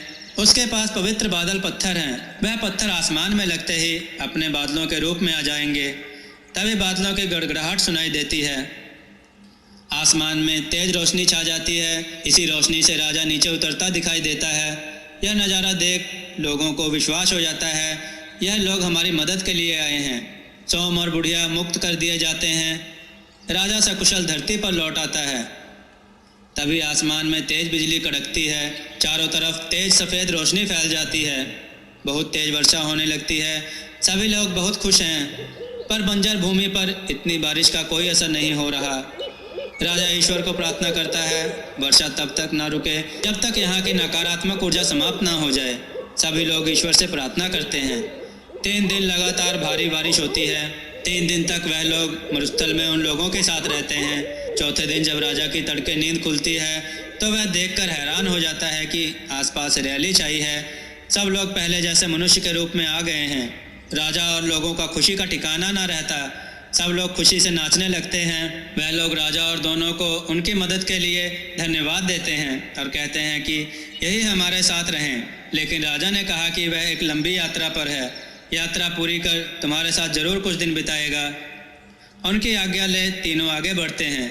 बुढ़िया कहती है, अब तक तो शायद खग को पता चल गया होगा, हमें जल्दी ही शिव मंदिर तक पहुंचना है। सोम बुढ़िया से कहता है, आप तो जादू जानती हैं, तो हमारी सहायता कीजिए ताकि हम झट से मंदिर पहुंच जाएं। लेकिन मैं जादू नहीं करना चाहती। लेकिन अभी तो जादू किया आपने। नहीं, वह कोई जादू नहीं था, उसमें लोगों की भलाई थी। शायद उन्हीं के लिए मैं बादल इकट्ठा किया करती थी। कभी कभी अनजाने में भी कुछ अच्छा कर जाते हैं। मंदिर तक पहुंचना भी अच्छा काम है, सोम ने कहा। बुढ़िया ने कहा, अच्छा ठीक है, यहाँ की सीमा पार करने के बाद एक नदी मिलेगी। उस नदी को पार करने के बाद पहाड़ियाँ हैं, वहाँ मैं तुम्हारी मदद करूँगी। राजा बल राज्य को इतने भारी संकट से बचाने के लिए राजा प्रताप सिंह का धन्यवाद करने के लिए आते हैं। तुमने इस मरुस्थल बंजर भूमि को उपजाऊ बनाया है, मैं तुम्हें किस तरह से धन्यवाद करूं? प्रताप सिंह ने हाथ जोड़ते हुए कहा, यह सब करने में मेरी दादी ने सहायता की है। अगर वह सहायता ना करती तो यह संभव नहीं हो पाता। राजा बल प्रताप सिंह की दादी को हाथ जोड़कर धन्यवाद देते हैं और उनसे विनती करते हैं कि कुछ दिन उनके साथ रहें। राजा कहता है कि वह एक लंबी यात्रा के लिए निकला है, उसके पास बहुत कम समय है। 3 दिन की भारी वर्षा के कारण हम यात्रा करने में असमर्थ रहे, अब और अधिक देर नहीं कर सकते। राजा बल ने कहा, मैं आपके पास सहायता मांगने आया हूँ, क्या आप हमारी सहायता करेंगे? राजा प्रताप सिंह ने कहा, कैसी सहायता? राजा बल ने कहा, हमारे राज्य की सीमा समाप्त होते ही मेरे भाई पन के राज्य की सीमा शुरू होती है। एक समय में वह भी बहुत सुंदर राज्य था, लेकिन कुछ सालों से खग ने मेरे भाई और उसकी पूरी प्रजा को राज्य में ही बंदी बना रखा है। बात करते हुए उसका ध्यान सोम पर जाता है। उसको पहचानते हुए कहता है, मुझे हैरानी है, आप हमारे दुश्मन तांत्रिक खग के बेटे के साथ क्या कर रहे हो? सोम राजा की बात सुनकर कहता है, आपको कोई गलतफहमी हुई है, खग मेरे पिता नहीं हैं। फिर किसके बेटे हो तुम? मुझे याद नहीं मैं कौन हूँ, पर मुझे यकीन है मैं उस दुष्ट तांत्रिक का बेटा नहीं हूँ, क्योंकि उनका मेरे साथ व्यवहार बेटे जैसा कभी नहीं रहा है। मुझ पर तो बहुत से अत्याचार करते हैं, मुझे उनसे नफरत है। उसने मेरे सामने कई निर्दोष लोगों की जान ली है, मैं अकेला उसे खत्म नहीं कर सकता। पर राजा और जादूगरनी दादी के साथ मिलकर मुझे लगता है अब खग का अंत नज़दीक है। आप मुझे अपना मित्र समझें और अपने भाई के राज्य के बारे में बताएं। बल को स्वरूप की बातों पर विश्वास हो गया। वह बताने लगता है कि वह राज्य अब एक कारागृह बन गया है। उस राज्य से कोई बाहर नहीं आ सकता और ना ही कोई अंदर जा सकता है। हर चंद्र ग्रहण पर खग इस राज्य के 9 लोगों की बलि देता है। नौजवान स्त्री, पुरुषों और बच्चों की बलि देने के लिए एक पिंजरा नुमा गाड़ी में उनको खग के पास लेकर जाते हैं। निगरानी के लिए उसने गिद्ध की आंखों वाले एक दैत्य को छोड़ रखा है। यदि कोई भागने की कोशिश करता है तो वह देखते उसे मार डालता है। खग बहुत ही बलशाली तांत्रिक है, मुझे लगता था कि कोई उसका मुकाबला नहीं कर सकता। मैं तो सारी उम्मीद छोड़ चुका था। मुझे लगता था इसी तरह ही अपना नरक जीवन जीना होगा, लेकिन तुम्हारी निडरता को देखकर लग रहा है अब उसका अंत आ गया है। क्या तुम मेरे भाई और उसकी प्रजा को उस अत्याचारी से बचा सकते हो? राजा ने दिलासा देते हुए कहा, मैं आपके भाई की सहायता करूंगा। राजा ने कहा, मैं तुम्हारे साथ सेना सहित चलता हूँ। बुढ़िया जादूगरनी ने कहा, आप चिंता ना करें, आप अपने राज्य को संभालें। खग हमारा बहुत बड़ा शत्रु है, हम भी उसके अत्याचारों का अंत करना चाहते हैं। आपके भाई और उसके राज्य की प्रजा को बचाना हमारा कर्तव्य है। हम निश्चय ही इस कार्य में सफल होंगे। आप निश्चित होकर अपने राज्य का कार्यभार संभालें। बल हाथ जोड़कर सबका धन्यवाद करता है और कहता है, मैं आपके साथ नहीं जा सकता, लेकिन ये कुछ अस्त्र शस्त्र और सैनिकों की एक टुकड़ी, साथ में कुछ भोजन सामग्री आपके साथ भेज रहा हूँ। राजा प्रताप सिंह इनकार नहीं कर पाता। तभी सामने से तेजी से घुड़सवार आकर रुकता है। वह बल की बेटी रूपा है। वह अपने पिता से कहती है, अगर राजा पड़ोसी राज्य को बचाने के लिए जा रहे हैं तो मैं भी उनके साथ जाना चाहती हूँ। पिताजी, आप मुझे आज्ञा दीजिए। राजा प्रताप सिंह ने कहा, आपका हमारे साथ जाना उचित ना होगा, आप हमारी मुश्किलें बढ़ा सकती हैं। राजकुमारी ने कहा, मैं अस्त्र शस्त्र चलाना जानती हूँ, मैं कई सालों से मकड़ी के रूप में रही हूँ, मुझ में मकड़ी के गुण मौजूद हैं। मैं जाले बनाकर उनके शत्रुओं को उसमें फंसा सकती हूँ। यह देखो, कहते हुए अपने मुंह से लाल स्वरूप फेंकी वह जाल बनकर सोम पर आ गिरी। यह देखकर सब हैरान हो गए। सोम चिल्लाया, जल्दी से जाल हटाओ, मुझे सांस लेने में परेशानी हो रही है। राजकुमारी ने कहा, मुझे जाल बुनने आते हैं, हटाने नहीं। राजा प्रताप सिंह ने कहा, यह मजाक का वक्त नहीं है, जल्दी से जाल हटाओ, नहीं तो वह मर जाएगा। राजकुमारी ने कहा, मैं मजाक नहीं कर रही हूँ, मुझे जाल हटाने नहीं आते। राजा प्रताप सिंह ने कमर में लगी कटार निकाली और सोम का जाल काट दिया। फिर मुड़कर राजकुमारी को डांटते हुए कहा, कुछ भी करने से पहले उसका अंजाम सोच लेना बेहतर होता है। इस तरह से फिर कभी बिना सोचे समझे कोई काम मत करना। अभी सोम की जान चली जाती। बल ने भी राजकुमारी को समझाया कि हर काम सोच समझकर करना चाहिए। राजा प्रताप सिंह से माफ़ी मांगते हुए बल ने कहा, मेरी बेटी थोड़ी नासमझ है, जोश जोश में कुछ भी कर देती है। इस तरह के गुण शायद हमारे राज्य में सब में होंगे, क्योंकि वह कई वर्षों से आधा मनुष्य आधे दूसरे जीव के रूप में रहे हैं।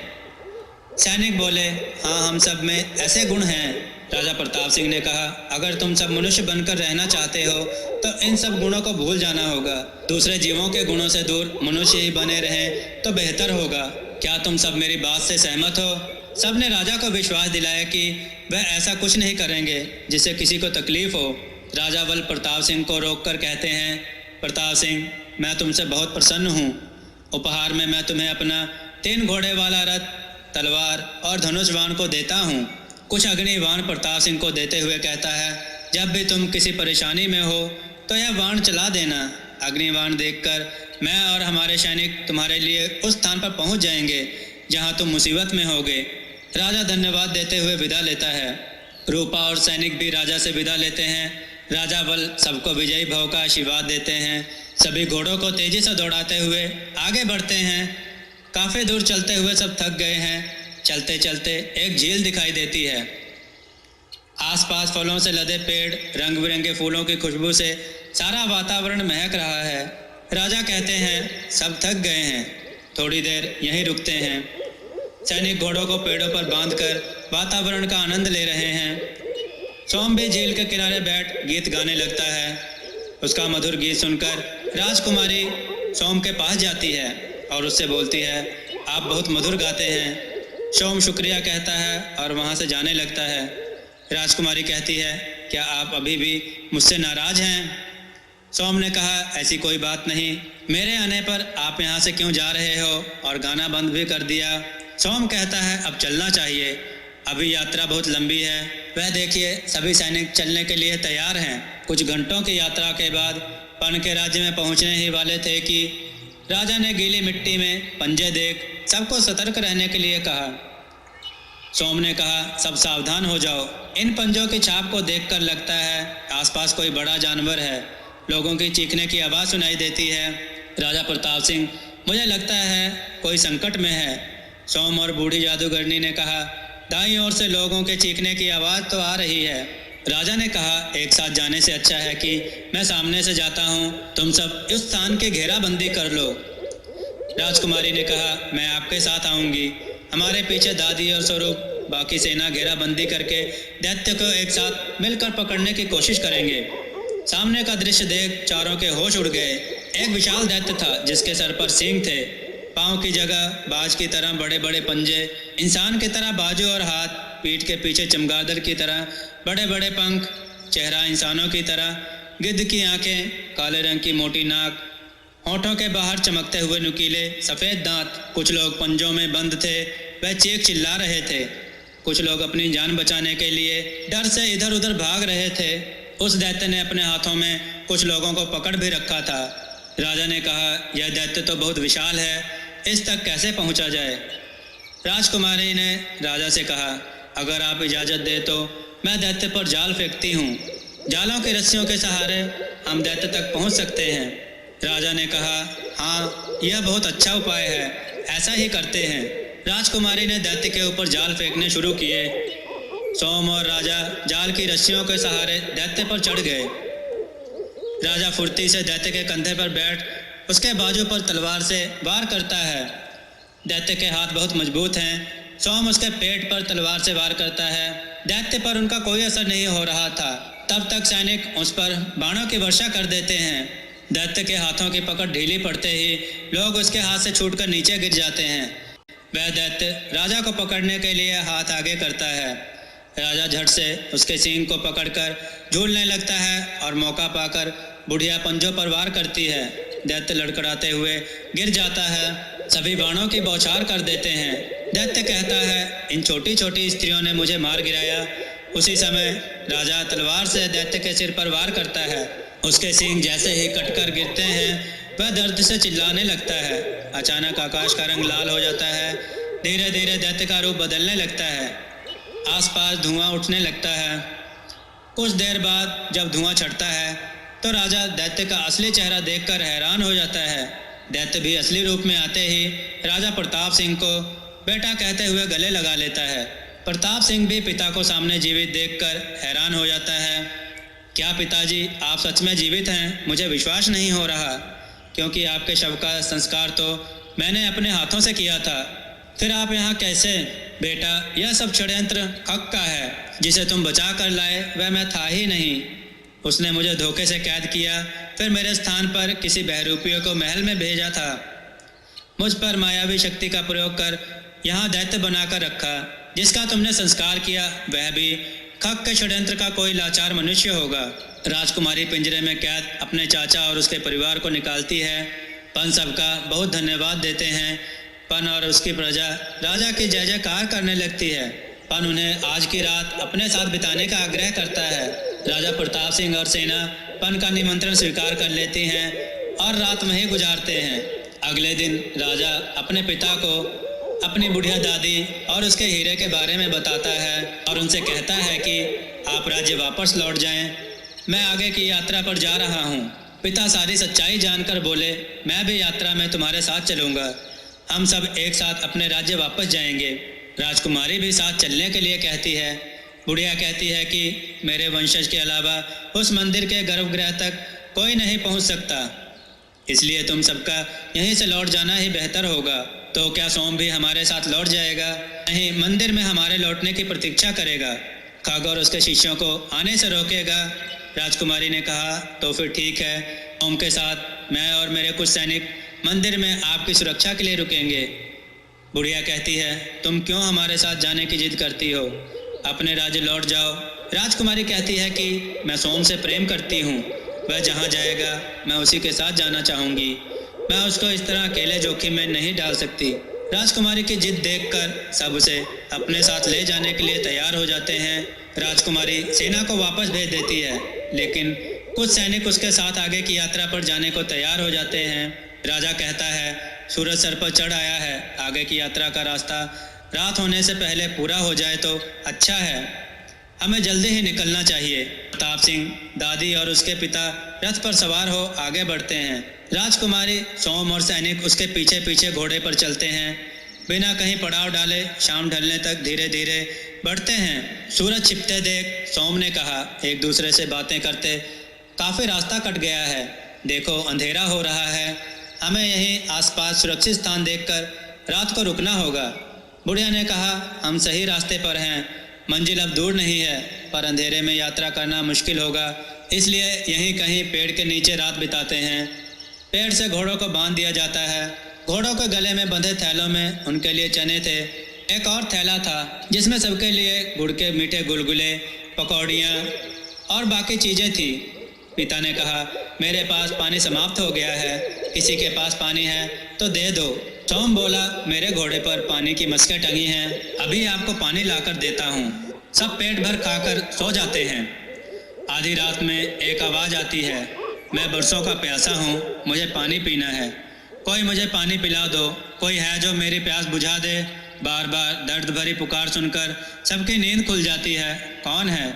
एक साथ सब पूछते हैं। मैं एक प्रेत। प्रेत? सब डर जाते हैं। मैं बरसों से इस बबूल के पेड़ पर रहता आ रहा हूँ। मैं बहुत प्यासा हूँ, कोई है जो मेरी प्यास बुझा सकता है? सोम ने कहा, तुम तो प्रेत हो, तुम पर कौन विश्वास करेगा? कहीं हमें तंग करने की चाल तो नहीं? नहीं, मैं और प्रेतों की तरह मनुष्यों को तंग नहीं करता। मेरी अच्छाई ने ही मेरा ये हाल किया है। कृपया मुझे पानी पिला दें, मैं बहुत प्यासा हूँ। राजा ने कहा, तुम बरसों से प्यासे हो, हमारे पास तो इतना पानी है ही नहीं, हमारे पास बहुत कम पानी होगा, क्या तुम्हारी उससे प्यास बुझ जाएगी? हाँ, बुझ जाएगी, मेरा गला सूखा हुआ है। प्रेत की हालत देखकर राजा पिता से पानी की मशक लेते हैं और प्रेत को पूछते हैं, बताओ तुम्हें पानी कैसे पिलाएं? प्रेत ने कहा, पानी पेड़ की जड़ में डाल दो, जड़ों से पानी मुझे मिल जाएगा।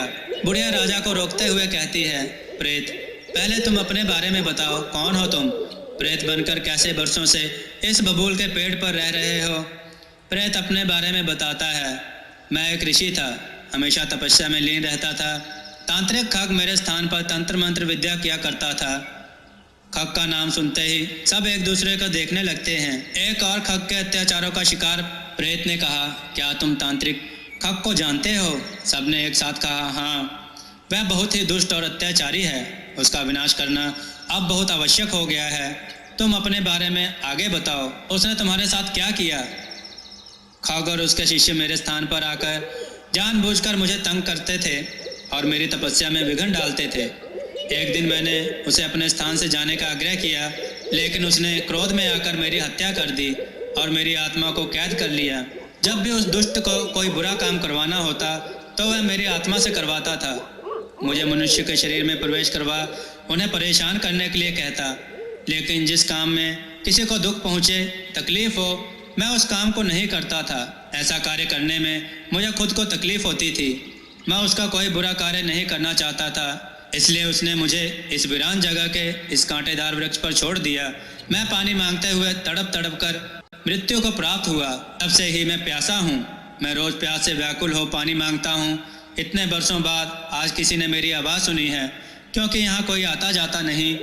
जब शाम को पेड़ के नीचे बैठे आप लोग पानी पी रहे थे तो मुझे आप लोगों को देखकर आस हो गई कि आज मुझे पानी मिल जाएगा। मैंने कितनी बार आप लोगों से पानी मांगा, पर आप लोगों ने मेरी आवाज़ नहीं सुनी। मैं तुम्हें कब से पुकार रहा था, अब जाकर तुमने मेरी आवाज़ सुनी। कृपया मुझे पानी दें। मुझे आप सभी दयालु लग रहे हो, कृपया मेरी सहायता करें। इस पेड़ से मुक्त हो, मैं तुम्हारी हर तरह से सहायता करूँगा। राजा और उसके पिता पानी पेड़ की जड़ों में डालते हैं। पानी मिलते ही प्रेत शांत हो जाता है। जब थोड़ी देर तक प्रेत की आवाज़ सुनाई नहीं देती तो राजा कहता है, हे शुद्ध आत्मा, क्या हम आपकी प्यास बुझा पाए? हाँ, बहुत समय बाद पानी पीकर मेरी प्यास बुझ गई है। मैं बहुत अतृप्त था। आज पानी मिलने पर मुझे कुछ शांति मिली है। पेड़ से प्रेत की राहत भरी आवाज़ सुनकर सबको तसल्ली मिली। प्रेत ने कहा, तुमने मेरी बरसों की प्यास बुझाई है, बताओ तुम्हें क्या चाहिए, तुम्हारी हर इच्छा पूरी करूँगा। राजकुमारी ने कहा, हमें सुबह नदी पार करने में सहायता करना, क्या तुम यह कर सकते हो? प्रेत ने कहा, मैं तुम्हारी सहायता अवश्य करूँगा। वहाँ दिव्य हंस का जोड़ा रहता है, उन्हें दिव्य शक्तियाँ प्राप्त हैं। उनका नाम रम और सम है। जो उनका नाम लेकर पुकारता है वह उनकी सहायता के लिए पहुँच जाते हैं। वह तुम्हारी नदी पार करने में सहायता करेंगे। बस तुम्हें उनका नाम याद रखना है और बड़े प्यार से कहना है कि रम और सम हंसों का प्यारा जोड़ा, चांदी के रथ में आकर हमें नदी पार ले जाओ। तुम्हारे गीत की लाइन पंक्तियां सुनकर हंसों का जोड़ा तुम्हें नदी पार कराने जरूर आएगा। प्रेत ने कहा, तुमने मेरी प्यास बुझाकर अतृप्त आत्मा को शांति दे दी है। अब मैं इस प्रेत योनि से मुक्त हो रहा हूँ। कहते हुए वह गायब हो जाता है। राजा प्रताप सिंह और बाकी सब लोग यात्रा के लिए निकल पड़ते हैं। सूर्योदय होने तक वह नदी के किनारे पहुँच जाते हैं। पहाड़ियों से उगता सूरज बहुत ही सुंदर लगता है। चारों तरफ हरियाली और बीच में बहती नदी बहुत ही मनोरम दृश्य है। सैनिक देखकर कहते हैं, हमें तो यहाँ तक आना पहली बार संभव हुआ है। दूर देखने से ऐसा लग रहा था पहाड़ियों के सामने एक छोटी सी नदी है। यहाँ पहुंचकर तो मालूम हुआ कि पहाड़ियों के चारों ओर नदी फैली है। नदी की लंबाई चौड़ाई बहुत अधिक है। बुढ़िया ने कहा, इस नदी में अलग अलग प्रजातियाँ की मछलियाँ रहती हैं। एक प्रजाति तो अजगर जैसी लंबी है। नदी पार करते हुए उससे बचना होगा।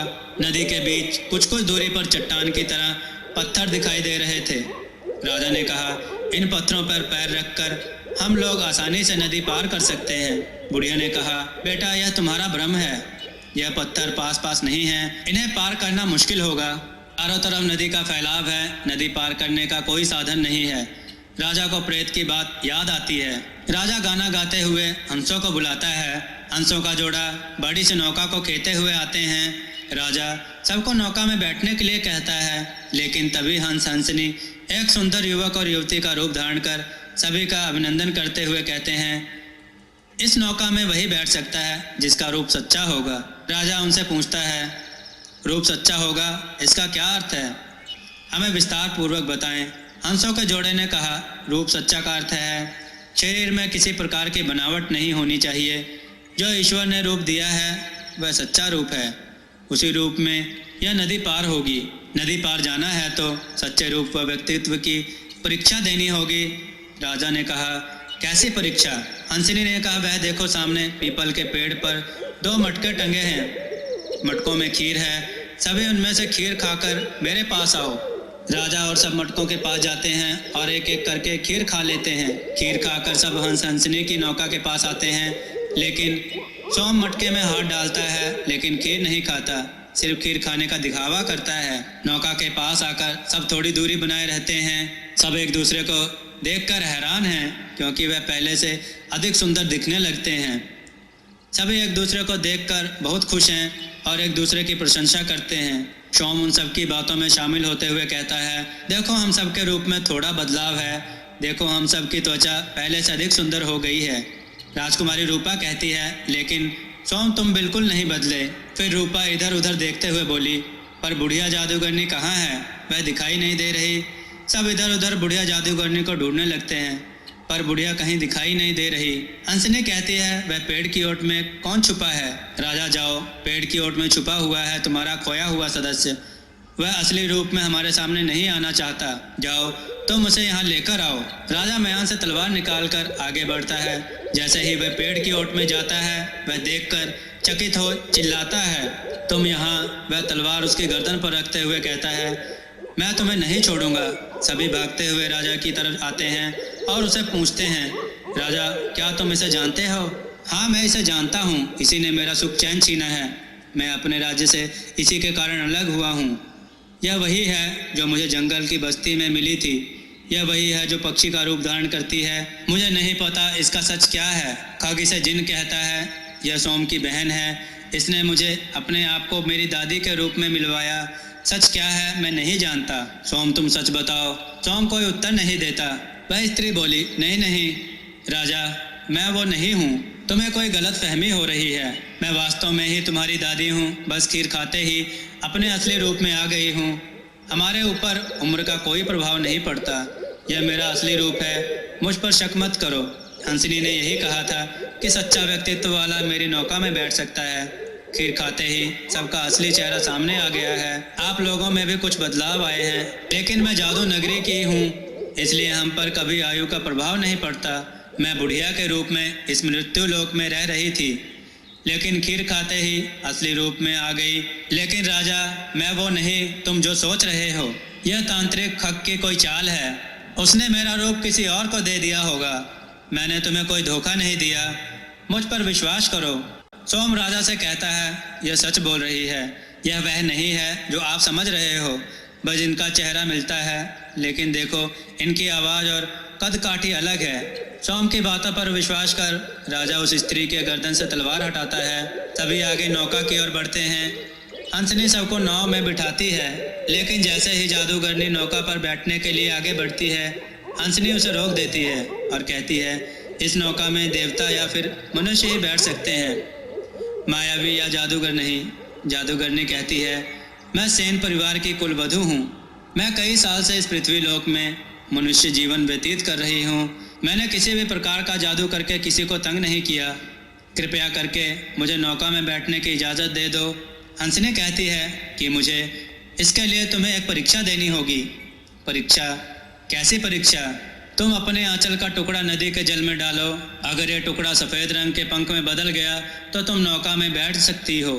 ठीक है, मैं ये परीक्षा जरूर दूंगी। और जादूगरनी अपना आंचल का टुकड़ा नदी में डालती है। टुकड़ा सफ़ेद रंग के पंखों में बदल जाता है।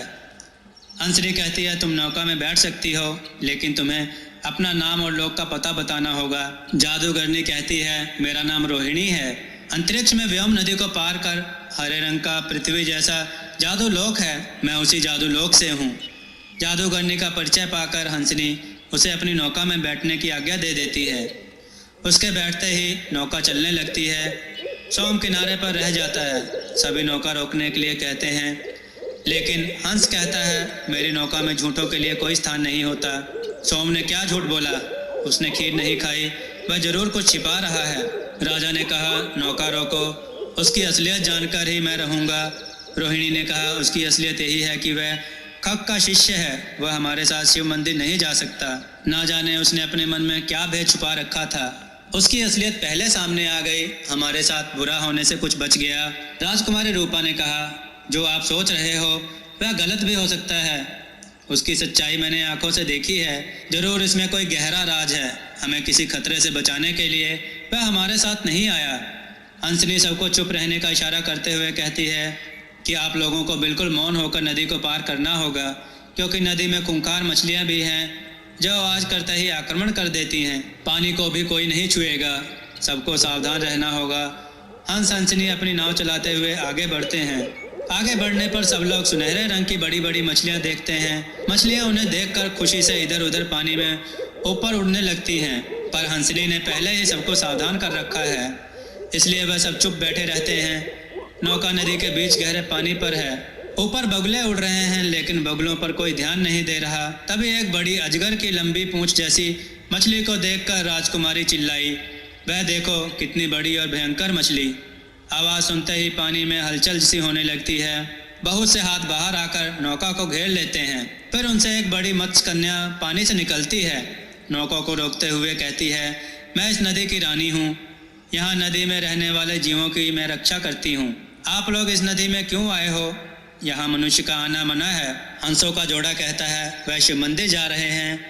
हम देवलोक से यहाँ नदी पार करने के लिए नौका लेकर आए हैं।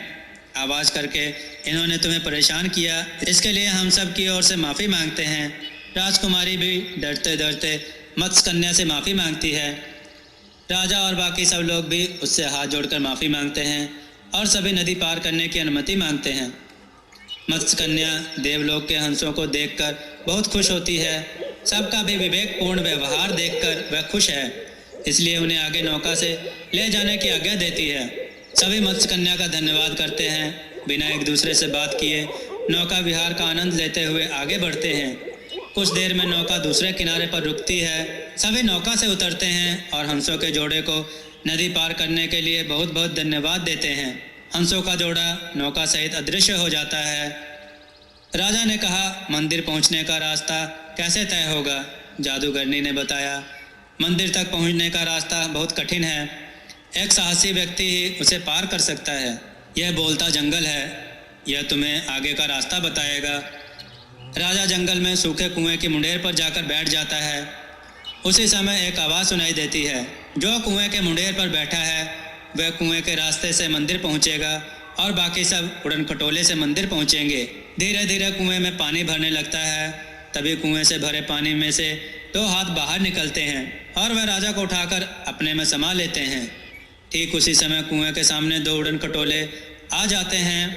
बाकी सभी उस उड़न खटोलों में बैठ जाते हैं। कुएं से निकले हाथ राजा को कुएं के नीचे दबे एक नगर में ले जाते हैं। नगर में बहुत कम रोशनी है। राजा हैरान है कि कुएं के नीचे एक पूरा नगर बसा है। वहाँ उसकी एक बहुत ही वृद्ध व्यक्ति से मुलाकात होती है। वह वृद्ध राजा को आशा भरी नज़रों से देखते हुए कहता है कि बेटा, तुमने आने में कितनी देर लगा दी। मुझे ना जाने कब से तुम्हारा इंतज़ार था। कई साल बीत गए तुम्हारे इंतज़ार में।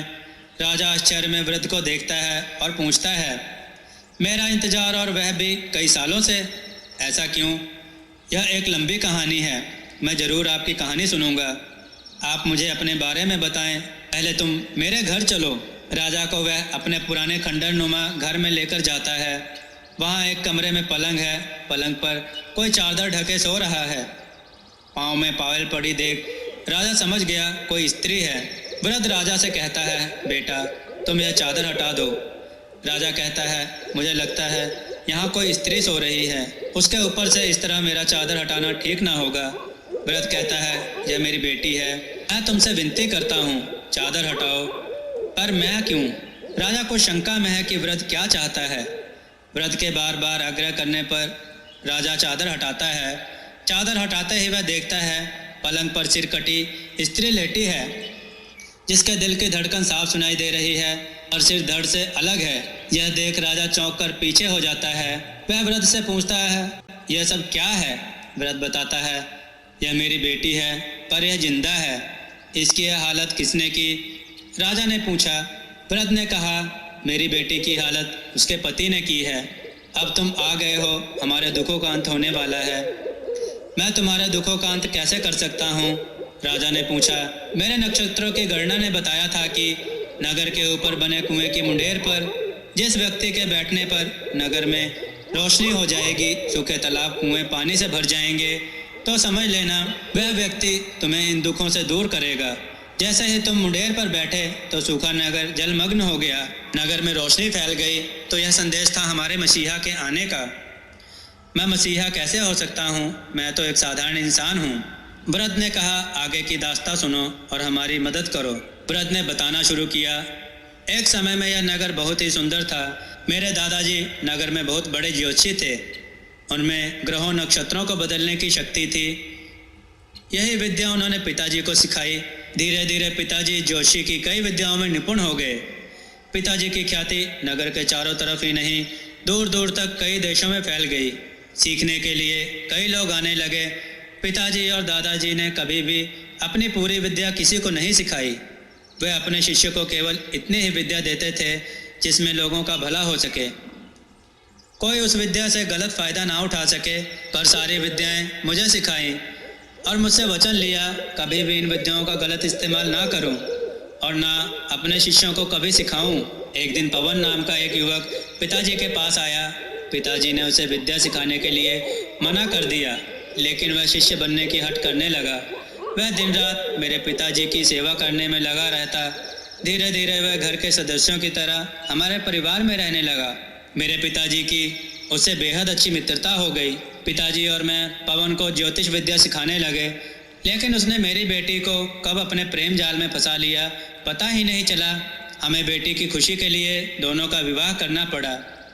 दामाद को अपना बेटा मान लगभग सारी विद्याएं सिखा दी। जब पवन को लगा कि उसने सारी विद्याएं हमसे सीख ली हैं, तो उसने अपना असली रंग दिखाना शुरू किया। उसका हमारे प्रति व्यवहार बदल गया। फिर एक दिन हमें पता चला वह एक मायावी जादूगर है। उसने अपनी असलियत हमसे छुपाकर हमसे विद्या सीखी है। उसने हमें और नगर वासियों को परेशान करना शुरू कर दिया। पिताजी से शिक्षा लेते समय उसने यह जान लिया था कि अंतरिक्ष में नक्षत्रों को बदलकर अपने पक्ष में किया जा सकता है, जिससे वह बलवान बन संसार में अपना आधिपत्य स्थापित कर सके। वह चाहता था कि पिताजी और मैं उसकी इच्छा पूरी करने के लिए उसका साथ दें। जब हमने उसे उसके षड्यंत्र में साथ देने के लिए मना किया तो उसने हम पर उल्टा जुल्म ढाने शुरू किए और वह पूरी कोशिश में लगा रहा उससे डरकर हम उसका साथ दें। उसने पिताजी को बंदी बना रखा है। मेरी बेटी ने उसे रोका तो उसने अपनी जादुई शक्ति से सुला दिया, लेकिन जाते समय वह उसका सिर अपने साथ ले गया। जाते समय इस नगरी को इस धरती में दफन कर दिया। ऊपर से यह नगर सिर्फ कुएं के रूप में दिखाई देता है। नक्षत्रों की गणना से यह मैं जान गया था कि अब हमारा मसीहा हमें बचाने आ रहा है। राजा ने पूछा कि मैं तुम्हारी मदद कैसे कर सकता हूँ? कोई तो तरीका होगा उसे समाप्त करने का। वह इतनी विद्या में निपुण है। वह तंत्र मंत्र जानता है, वह नक्षत्रों को बदलने की विद्या जानता है। उसके पास बेहद ताकत है। मैं अकेला उसका किस तरह से सामना कर सकता हूँ? मुझ में ना मायावी शक्ति है, न ज्योतिष विद्या, तो फिर मैं कैसे? वृद्ध ने कहा, तुम साहसी हो, तुम ईश्वर को मानते हो, उसकी बंदगी करते हो, दूसरों के दुख दर्द को समझते हो। दूसरों की मदद करना ही इंसानियत है। यह ताकत तुम्हारी सबसे बड़ी ताकत है। तुम्हारा जन्म अच्छे ग्रह और नक्षत्रों में हुआ है, इसलिए तुम बहुत ही बलवान हो। शायद तुम्हें उसका अंदाजा खुद भी नहीं है। तुम ही बुराई को खत्म कर सकते हो। भगवान ने तुम्हें संसार की बुराई को समाप्त करने के लिए ही भेजा है। वह स्वयं हमारी मदद के लिए धरती पर नहीं आ सकता, इसलिए अपने अंश को तुम्हारे रूप में धरती पर भेजा है। तुम अपनी शक्तियों को पहचानो जो तुम्हें भगवान ने दी हैं। राजा ने कहा, अगर आपको मुझ पर इतना विश्वास है तो मैं आपकी हर तरह से मदद करूंगा। आप पहले यह बताओ कि नगर के लोग कहाँ हैं? केवल आप और बच्चे दिखाई दे रहे हैं। नगर में बच्चों के माता पिता कहाँ हैं? वृद्ध ने कहा, वह मायावी समय समय पर आकर हम पर अत्याचार करता है। जो उसकी बात नहीं मानता उसे कैद खाने में डाल देता है। नगर के आखिरी कोने में उसने एक कैद खाना बना रखा है, वहीं नगर के लोगों को कैद कर रखता है। राजा ने कहा, वह पहले नगर वासियों को बचाएगा, चलो मुझे वहाँ तक ले चलो। राजा वृद्ध व्यक्ति से कैद खाने का रास्ता जान वहाँ तक पहुँच जाता है। वहाँ पर 2 सिपाही पहरा दे रहे हैं। यह देखकर वह दूसरे कमरे में छुप जाता है। दूसरे कमरे में उसे कुछ बारूद के गोले दिखाई देते हैं। वह उनको देख खुश हो जाता है। उसमें से एक गोला उठाकर बाहर फेंकते ही धमाका होता है। धमाके की आवाज़ सुनकर सिपाही बाहर निकलते हैं। उसी समय बिना वक्त गंवाए राजा सिपाहियों पर टूट पड़ता है और उन्हें ढेर कर देता है। उनके कमर से चाबी निकालकर कैद खाने का दरवाज़ा खोलता है और सब नगरवासियों को आज़ाद कर देता है।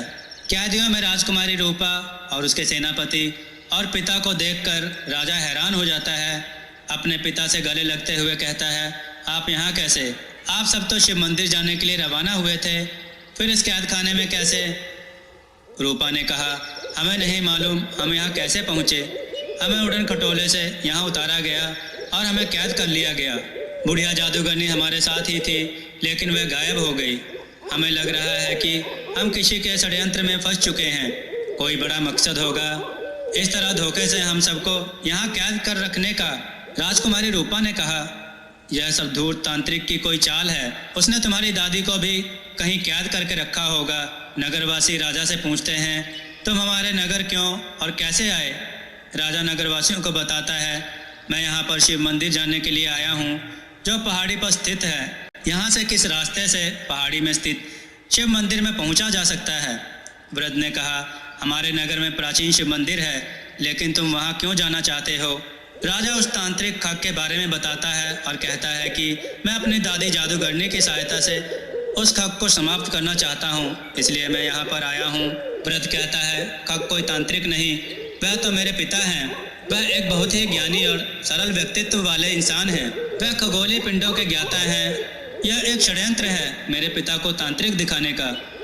यह झूठा भ्रम बनाया गया है। असली मकसद हम सबको यहाँ कैद करना है।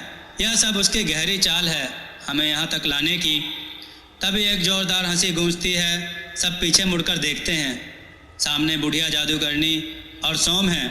सोम और दादी को एक साथ देखकर राजा हैरान हो जाता है। सोम से पूछता है, तुम मेरी दादी के साथ यहाँ कैसे? क्या तुमने मेरी दादी को बंदी बना लिया है? सोम कहता है, तुम्हारी दादी? और फिर ठहाका लगाकर हंसता है।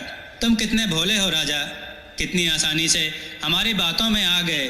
तुम जैसे भावुक और दूसरों की मदद करने वाला बड़ी ही आसानी से शिकार बनाया जा सकता है।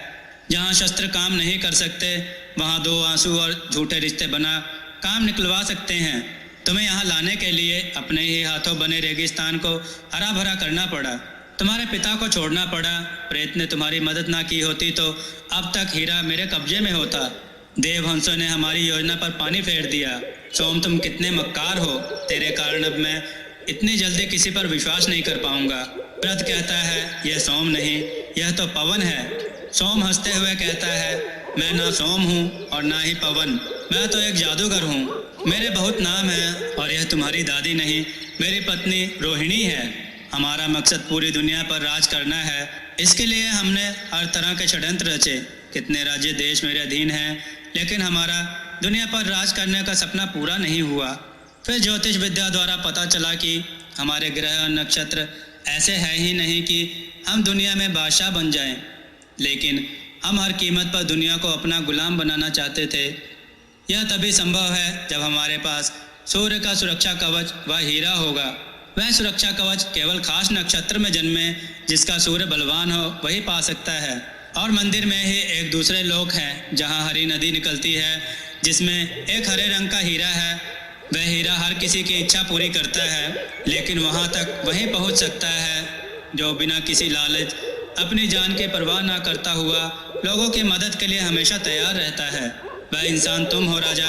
तुम्हें यहाँ लाने के लिए तुम्हारे सामने हमें बहुत षड्यंत्र रचने पड़े, लेकिन तुमने अपने साहस के कारण जिन लोगों को हमने गुलाम बना रखा था उनको आज़ाद करना पड़ा। हमारा थोड़ा नुकसान हुआ, पर हम उन्हें दोबारा गुलाम बना लेंगे, क्योंकि अब तो सारी दुनिया हमारी मुट्ठी में होने वाली है।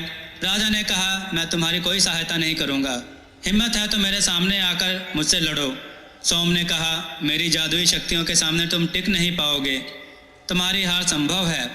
मुझे मालूम है तुम मृत्यु से नहीं डरते, लेकिन अगर तुम अपने राज्य को सुरक्षित चाहते हो तो तुम्हें यह कवच और हीरा हमें लाकर देना होगा। राजा प्रताप सिंह के पिता ने सोम से कहा, मुझे कुछ वक्त दो, मैं राजा प्रताप को समझाता हूँ, वो तुम्हारी मदद अवश्य करेगा। प्रताप सिंह के पिता प्रताप को एक तरफ ले जाकर समझाने लगते हैं, बेटा, इनके पास बहुत सी शक्तियाँ हैं, इन्हें लड़कर नहीं, इनसे बुद्धिमानी से जीता जा सकता है। तुम कवच पाने के लिए मंदिर जाओ, मुझे विश्वास है ईश्वर तुम्हें कोई ना कोई रास्ता अवश्य दिखाएगा जिससे इनका अंत होगा। ये क्या सोचते हैं, ये षड्यंत्र रचकर तुम्हें यहाँ तक लाए हैं, बल्कि यह सब नियति का खेल है। नियति ने तुम्हें इनके अंत के लिए चुना है, इसलिए तुम इनकी बात मान लो। राजा अपने पिता की बात को सोम से कहता है, मैं तुम्हारी बात को अवश्य मान लूँगा, लेकिन इससे पहले तुम्हें इस नगर को फिर से पहले की तरह धरती से ऊपर लाना होगा। इस वृद्ध व्यक्ति की बेटी और पिता को छोड़ना होगा। जादूगर सोम ने कहा, ठीक है, मैं तुम्हारी बात मान लेता हूँ, लेकिन पहले मेरा कार्य पूरा करो। राजा ने कहा, नहीं, पहले तुम्हें वृद्ध की बेटी का सिर धड़ से लगाना होगा। रोहिणी ने कहा, राजा, अपनी जिद छोड़ दो, जो हम कह रहे हैं वैसा करो, नहीं तो तुम सब मारे जाओगे। राजा ने कहा, तुम ऐसा नहीं कर सकते, क्योंकि तुम्हें कवच और हीरा चाहिए। मुझे मारने के बाद तुम वह हासिल नहीं कर सकते, तुम्हें मेरी बात माननी होगी। रोहिणी कहती है, हम तुम्हारी बात मान लेते हैं, लेकिन कवच और हीरा मिलने के बाद हम तुम्हें छोड़ेंगे नहीं। जब तक जीवित हो हमारे गुलाम बनकर रहोगे। तो क्या तुम्हें यह मंजूर है? राजा कहता है, हाँ, मुझे मंजूर है। रोहिणी ने कहा, इसके पिता और नगरवासियों को कैद खाने में डाल दिया जाए। फिर सोम राजा को लेकर वृद्ध की पुत्री के पलंग के पास जाता है। वह कुछ मंत्र पढ़ता है और हवा में एक सिर घूमता हुआ आता है और वृद्ध की पुत्री के धड़ से जुड़ जाता है। वृद्ध की पुत्री आंखें खोलती है और उठ खड़ी होती है। अब एक बार फिर राजा के चौंकने की बारी है, क्योंकि वह वही स्त्री है जो उसे जंगल की बस्ती में मिली थी। क्या तुम वही हो जो मुझे जंगल में मिली थी? वृद्ध की पुत्री ने कहा, आप ठीक कह रहे हैं, मैं वही हूँ। मैं अपने पति की आज्ञा का पालन कर रही थी। उसे जब जब मेरी आवश्यकता पड़ती थी वह मुझे धड़ से जोड़कर अपना कार्य करवाता था। आप जैसे ना जाने कितने मासूमों को इसके कहने पर अपने रूप जाल में फंसा इसे सौंपा है।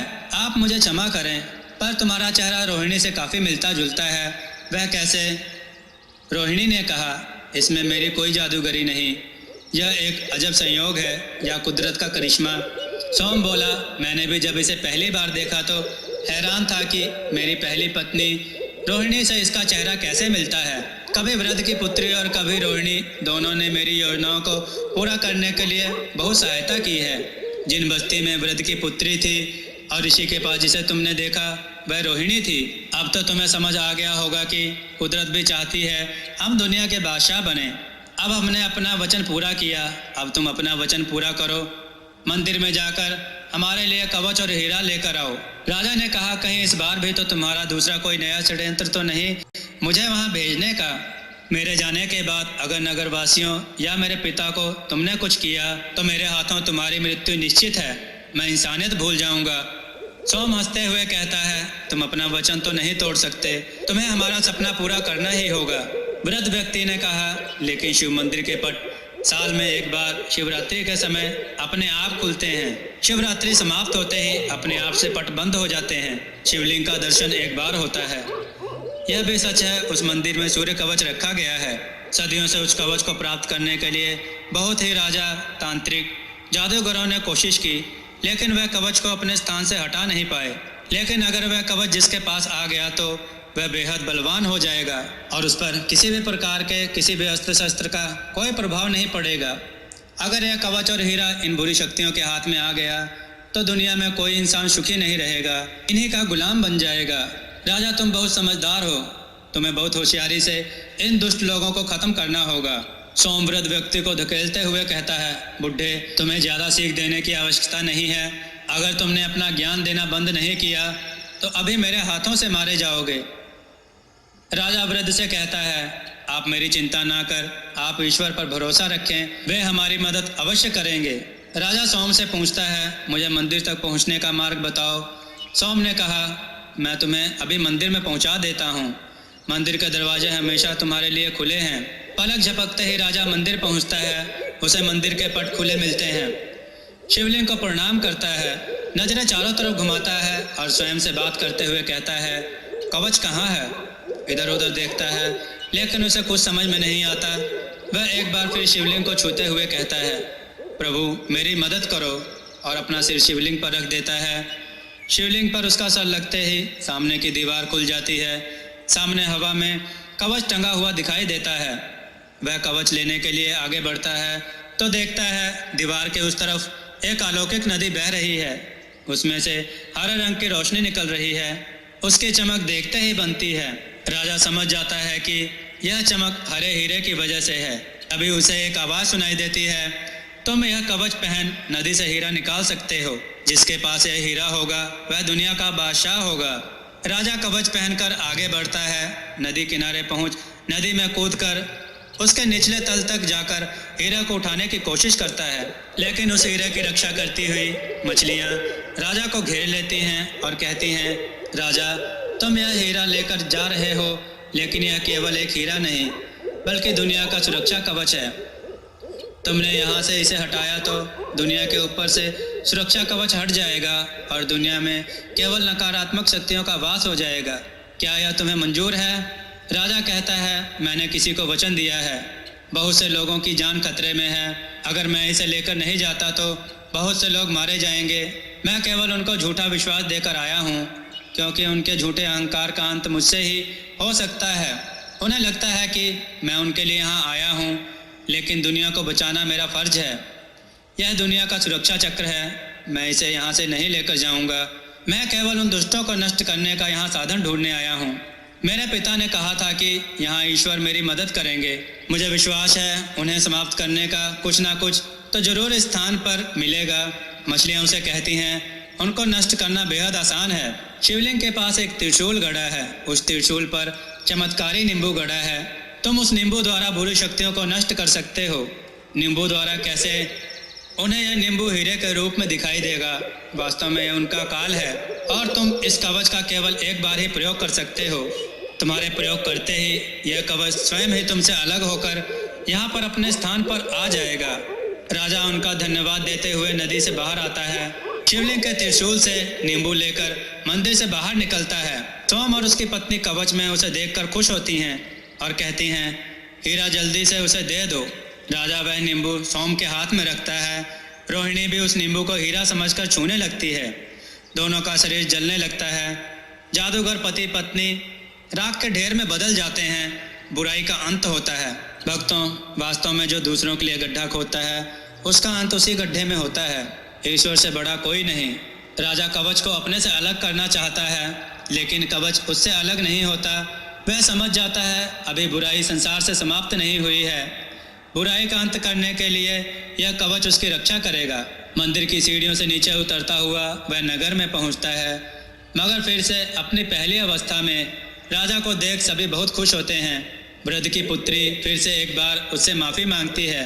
तभी वह सुंदर पक्षी उड़ता हुआ राजा के कंधे पर आकर बैठता है और राजा को धन्यवाद कहता है और राजा से कहता है, मुझे उस जादूगरनी से बचाने के लिए आपका बहुत बहुत शुक्रिया। राजा अपने पिता को अपने साथ राज्य में वापस ले जाता है। महारानी अपने पति को जीवित देख एकदम खुश हो जाती हैं और अपने पुत्र के ऊपर गर्व महसूस करती हैं। उनकी प्रजा भी राजा प्रताप सिंह का स्वागत करती है। फिर राजा अपने घर पहुंचकर धर्म के साथ राजपाट संभाल लेता है। बेहताल, तूने मेरे साथ धोखा किया है। तूने मुझे वहीं पहुंचा दिया जिस जंगल से मैं होकर जा रहा था। दोस्तों, आपको यह कथा कैसी लगी? अपने विचार और सुझाव कमेंट में जरूर दें। हमारी कथाओं को लाइक करें, हमारे चैनल को सब्सक्राइब करना न भूलें। हमारी कथाओं को शेयर जरूर करें जिससे लोगों को अच्छा ज्ञान प्राप्त हो। जय श्री राम भक्तों।